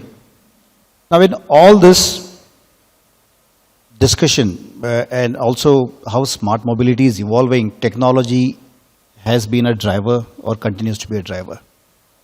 Now, it's very interesting to now step back and say, what has the 2.5 years of COVID and the lockdown, where smart mobility effectively meant no mobility. We were all sitting at home. very few cars on the road. It's a paradigm shift. It's even, perhaps in one way, when someone would see it, it's even smarter than smart mobility. Because you just avoid moving around, but while you are as productive, those that come from the semicon industry, we had our best 2 years of revenue and profitability for the last 15, 20 years, sitting at home. And we were not even able to deliver components to our auto industries, but still very profitable and growing very well. But that's not a paradigm that we're looking at as smart mobility, because I think this complementary technology, which is called the digitalization of the world, starts to intervene into what you would constitute as mobility. You're virtually mobile, if I may use the word. Businesses are being done virtually. And this is all a complementing technology. As you see, we are in a hybrid mode of panel discussion, which I think 4 or 5 years ago was unheard of. Either you're absent or if you are physically present for a panel discussion. Now, it's an equal representation, but from a panel perspective, we have more panel members virtual than physical. Do you see this trend also affecting this paradigm called smart mobility? Any one of you can take it. It doesn't have to represent your company, but it can also be your personal opinion. I'll go first. You're right, Vinay. When there's been no mobility, we've seen the biggest transformative changes happening to our industry. The most intelligent of vehicles have launched, be it the Tata Safaris or the Harriers with all the ADAS systems, or the Mahindra XUV, which has a totally digital cockpit. All this was done. The design development was done when everyone was sitting at home, right, with COVID. In the two-wheeler space, the most disruptive of technologies have come to bear. Yes, everyone's spoken about the Ola Electric S1. There've been plenty of other technologies that have come into play, ride sharing through Bounce. So all this has happened despite COVID. Essentially, I'd say in spite of it. So what the bottom line to us is that industry is rapidly changing. It's not going to wait for disruptions like this, and it's changing at a pace that is unprecedented than in the past. I believe our industry is, especially the silicon industry, has stepped up from a technology perspective. Of course, there's supply chain that we all have to worry about. Luckily, there are no auto OEMs here; otherwise, they'd be throwing tomatoes at us, for not keeping up with the demand. But I feel that at least for the next decade, even earlier, there'll be unprecedented change in the smart mobility space. Now, we're only talking about vehicles. On the infrastructure side, more has to be done. And we all collectively look to the government, the ministries here, there's road transport, etc., for them to come collectively together, for the industry and the policymakers to come together to jointly act as a catalyst for smart mobility to really take off, and not leave this as an island for the industry to kind of figure out on its own, like what you said, right? Vehicles are pretty much very closed systems. Outside of a few moving parts, you can't really change much. We don't want smart mobility to be like that. We want it to be a very collaborative effort, and I believe the industry is ready for that. Okay. Anyone else who would like to take this question on any mid-course adjustments that you had to make or your company's management has had to incorporate in view of the learnings from COVID? Of course, we have had a lot of other learnings related to COVID, but purely with respect to mobility. Any comments from any of you? So I would share my thoughts on that, Vinay. So first of all, COVID actually accelerated the entire digitization. That otherwise would have happened over a decade. Probably it happened in a couple of years. I think we all saw that. And some of the key learnings from a technology standpoint that clearly come is, this whole mobility concept, going back to the theme of security. Right? You may have the world's best high performance products. You may have the fastest, device connectivity, but if they're not secure, trust me, we all sitting at home will not be comfortable either dialing into our bank accounts or doing online payments or doing a lot of virtual stuff, which is enabled today because we know that while we do that, there is absolutely low chance of getting things hacked. So special emphasis on secure solutions, whether it is a credit card transaction that were really got through the roof with this UPI and other digital payments. NFC, by the way, is another key technology that made it possible with the NFC and secure elements are enabling almost 90% plus of credit card transactions today in India. If you add the same theme to standardization, security to a different level, which is like more of a safety or a functional safety if you talk about human aspect, is another key area of focus. We were talking about standardization earlier. I think that we have a lot to learn from mobile industry, which is kind of a couple of decades ahead of us in many ways. There were days when you had multiple standards of mobile communication, not only GSM and CDMA, but within that 1900 or 1800 megahertz, 900 megahertz. And soon we converge as a world so that once we are traveling as an international traveler, we don't need to worry about, changing our mobile phone SIMs or anything like that today. Today on the electric side, I just want to mention that we have a big challenge that we are dealing with the government. There are a lot of standardization bodies about, the whole charging thing. We may talk about the best electric vehicles, but today we know that we have Japanese standards, Sharimo standard, we have a Tesla as an independent standard. We're talking about Bharat standard. What are the ways and avenues for Indian consumers as well as Indian OEMs, which standard we will align to? For 1 billion plus Indians, if they want to go with the two-wheelers, what is the most cost-effective charger they need to carry with the two-wheelers, every part of the world. There are a lot of, unsolved problems, but I think they're all opportunities for us. So this seamless mobility will pave the way for innovation. There's no doubt about that. But a lot of work needs to be done on ground level to make it a reality. Thank you very much. I think we have some time for audience to ask any questions. So if you can arrange a mic. So please wait for the mic. If you have any questions, raise your hand. We go ladies first, Jaya.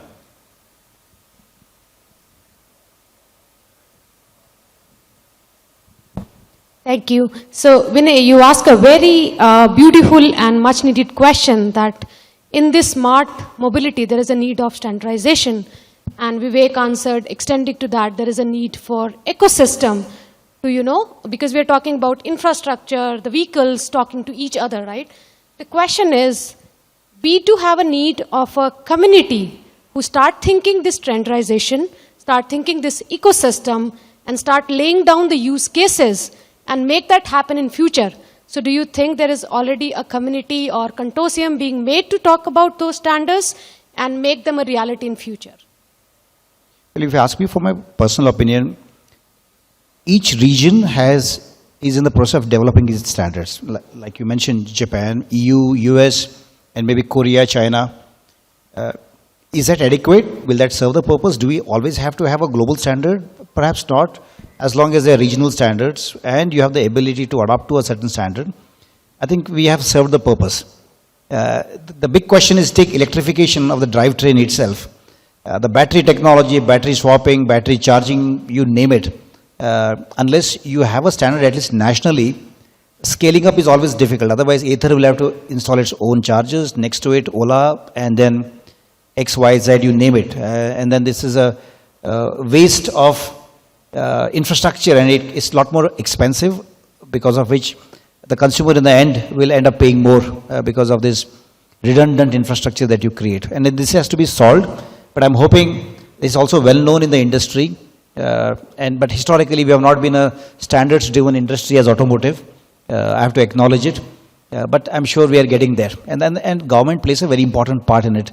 It may not be able to set the standards itself, but definitely try to at least stimulate, steer, mandate standards before mass scale adoption can take place. Any one other comment before we move to the next question? Maybe I can add to it. So I was talking about, while we look at standards, let's have a macroscopic view first. But then if you go down, so we have safety standards in place. We have emission standards coming in. If you talk about communication, we have standards across how devices need to communicate. To my earlier point, the need is how do these different sectors, how do these different minds come together and then think through. It is the standardization we'll not be able to work on in isolation. If government or each of these technology companies think of in isolation, we'll not be able to come up with it. The intent here is how do we come together, understand this, and try to solve this problem. And that is where actually we'll also realize places where we need standardization. That was the intent. Thank you. Vivek, you had a question. The only thing I would add there, Zamit, is that I think there is already a very good framework of how we set standards in the automotive space. Under the Ministry of Road Transport, I mean, there is already, a set committees. There is AIS committee, the CMVR. They all set standards today.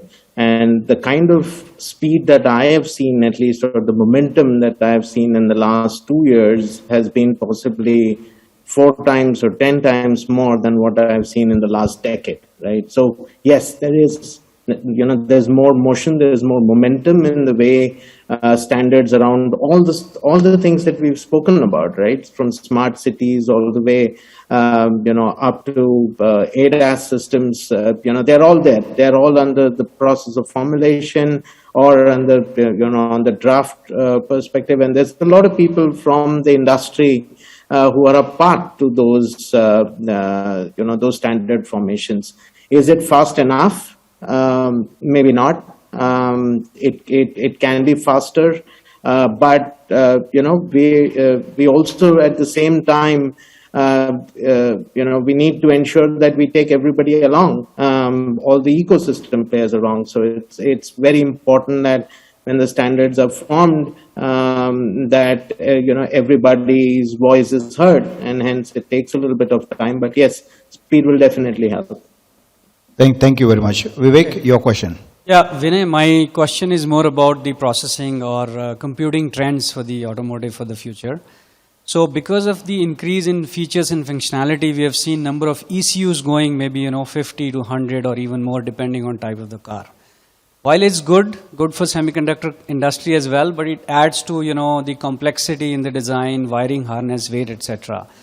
On the other hand, if you look at the central computer features like dashboard, connectivity, etc., the processing need there is continue to be increasing. So my question is there a possibility going forward that there's a very large multi-core processor sitting in the central processor, and like we do in server and data center, you can carve out virtual machines and you can get rid of 50 or 100 ECUs and simplify the wiring harness and the entire architecture of the processing for the car. Question open to anybody. Go ahead. I can take that. You're right. There's, excuse me. Very distributed processing has clearly showing the trend of moving towards a central domain controller in vehicles. So, sorry about that. And that trend is forcing the central domain computer or controller to be more powerful, more monolithic, because it can handle pretty much all the tasks without relying on other ECUs. So we're clearly seeing that trend. It also alleviates supply problems in a way, right? You essentially rely on one SoC to provide all of this, as opposed to 10 or 20 other ECUs, smaller ECUs. Now, it also represents a single point of failure. So the key is to make sure that there's enough functional safety built in, enough redundancy built in to ensure that the central domain controller can handle that task that, say, a distributed setup could, before. So yes, clearly that's the trend we are seeing. The OEMs are favoring that as opposed to a very distributed architecture. So if I may add to that. Maybe someone else can jump in. Sanjay, you have a point to make? Yeah, I just want to add to that, Vivek has a very valid question. And historically, since automotive grown from a mechanical industry pretty much into a electronic, based driving systems, analogically, the hundreds of chips were looking like a very old historical city in Delhi or a Chandni Chowk, right, where everything is clustered without any planning. And the way we are moving ahead, completely agree with the previous comment. It is going into more of a domain-based controller, so that neither we are going in a very centralized structure as a single point of failure, neither we are completely randomly distributed. So the different domains with the like-minded ecosystem, for example, a dashboard and infotainment kind of a domain is a domain which might require a different kind of voltage and even the temperature-related qualification requirement versus something which is a core power domain or a braking domain with a very high temperature requirement, and even the SL functionality, whether it is a SLD or a SLA, based on the criticality and the life-saving kind of requirements, those kind of features will differ. So there are 5 domain controllers typically where we can divide the whole automotive architecture into, and they are all governed by a central gateway. So that is the way the industry is more or less heading at this point in time. Thank you. Your perspective on this existing decentralized computing, which is an evolution from the past, where every feature began to get, let's say, electronically controlled, whether it's the ABS or airbags, to now probably we have reached a disruptive stage where processing starts to take precedence over control. How do you see the trend of as Mobileye of how computation is done within the car, or significant amount of processing is done within the car, but perhaps maybe a large part of it also shifts outside the car because of low latency, high speed networks? Why should computing happen in the car? It could also happen outside. And so how do you see it, Lior, now and going forward? Yeah, so first of all, I think most of the compute and the decision-making process of any action, if it's in ADAS or autonomous vehicle, will be, as I see it, that and the way that Mobileye moves forward will be done in the vehicle. But on top of that, and we can see that in the future regulation in Europe or in the UN, there will be some complementary information for safety and redundancy in data that will be processed in the cloud and will be integrated with what the sensors are viewing and detecting. So, for example, there is a new regulation that's supposed to start in several years that it calls intelligent speed assist. It means that on top of what your sensors are detecting, you have to have an updated map on that is being processed in the cloud that complete the information from the sensor with a clear standard of how much of the speed limit indications should be accurate and detected. So what you see is the fact that you have more and more intelligent vehicles that can send information, and the information can be more up to date.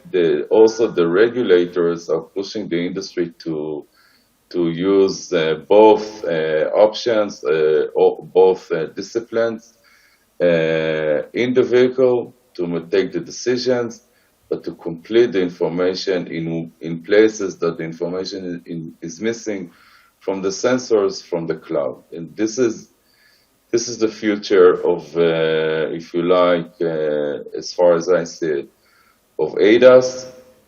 For sure, autonomous vehicles, it's another layer for safety for the autonomous vehicle. And if you ask me, it's very much makes sense since the world is full already with the car floating data and sensors like ours that are extracting a lot of data. And the data, and not like in before, is up to date and very relevant to driving. So it means practically that vehicles that have driven this morning in Bangalore can update or updating the maps that can be sent to the vehicle that will drive there in the afternoon. Thank you.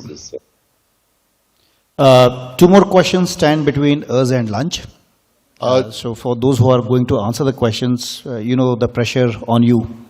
Yep. Sorry. So I'll be quick, but I think talking of standardization, I think we have some major issue, by the way, in India. And since I've been into this for last 1 decade, although I've been a hardcore design engineer. So in charging infrastructure, so yes, automotive evolved as an independent siloed ecosystem, and they developed their individual set of standards, which are fine till recently. When we talk about EVs, now we have multiple other interplay with a lot of other ecosystem. First is the smart grid, okay, and the other is smart cities and all that. Now, how do we bring in a homogeneous framework for standardization? And in India, when we were, there's a committee in Bureau of Indian Standards on EV charging infrastructure, ETD 51. Anybody may look up that. So there we were trying to do the harmonization of the charging infrastructure. One of the first problems that came, globally we have 3 ecosystems. One is the CCS in Europe, in Japan, CHAdeMO, and then we have China, this is GBT. Our Bharat charger, which was initially developed, had a GBT connector. We tried to harmonize with one connector for India as a big ecosystem, but you know, standardization political game. Nobody would let us do that, and they made sure we cannot come up with this thing. But the problem with India is the connector is such an expensive thing, the way it comes from Europe and Japan and all that. And the cable, now, you know, as of today, what we have? We have still the 3 different kind of this thing. Anybody can put this thing, charging infrastructure or charging station with any of the connector. We don't know what car will come there. So and those charging cables and connector are pretty expensive for Indian ecosystem. I think we need a holistic system level thinking about standardization when we look at this interplay across domains. So what is your take going forward on, so we are trying to do a lot of things, but battery swapping is another thing. Now, how do we share data seamlessly from the battery to the, within the vehicle, as well as battery to the charging infrastructure, and that same data goes to the grid, to the city ecosystem? I don't know. Yeah, we don't have an, I would ask the panel members to not dare to attempt an answer. I like that. But it's an ongoing process. Any standardization initiative in technology or elsewhere brings with it vested interest of individual companies, individual consortia to push their agenda into it, and that is what slows down the whole standardization process. Now, but I hope that the larger industry, for its own success, will not play a spoil sport in the adoption of electric drivetrain, because we are going to be left behind and we are not serving a larger cause, while maybe the rest of the countries might move into electric drivetrain much faster, even if it becomes, from a total cost of ownership perspective, a lot more attractive than a gasoline-based engine. Absolutely.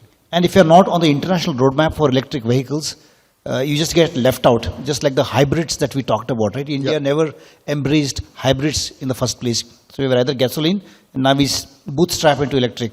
And my only wish is amongst the various stakeholders of which we are a part to, maybe a lesser part as Semiconductor, that there is a united front towards standardization, because only when that forms can we really hope to scale up this industry. Otherwise, it's a loss for most of us anyway. Absolutely. I only want to touch one point for this ecosystem that we have here, is that there's a lot of interoperability required from the electronics parts, electronic blocks that we use in the car with the electronic blocks outside our electric vehicles. So I think our ecosystem can be cognizant of those kind of things and work toward harmonized interoperability, application layer, data models. Those would be some of the good starters from this ecosystem to expect. Thank you. Thank you for that comment. But I don't know if I can take the second question anymore, because so let's conclude. Bala, I'm sorry. I don't want, like I said, to stand between very good smelling lunch here.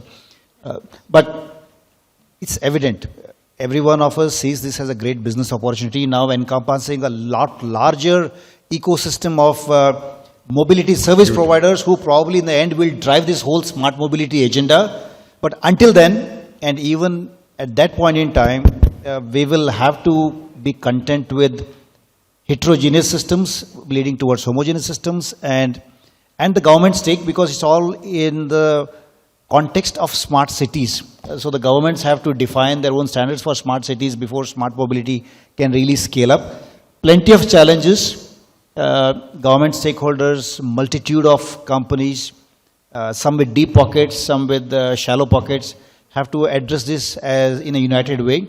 But until then, all that we can do is to put in our efforts and move in that direction. So thank you very much to everyone on the panel. One comment, sir, I just want to make. He wants to make one quick comment for You want to make a comment? Oh, 30 seconds. 30 seconds. Yeah. So basically, I was going to say about the same thing, because government has spent almost 94 billion till now, smart cities, right? So we need to start off with the ontology, epistemology, and theology. What is the structure? What does smart mobility mean, right? We don't know what the definition is not known. Then what is the theology? What do we want to do it, right? Epistemology of it, right?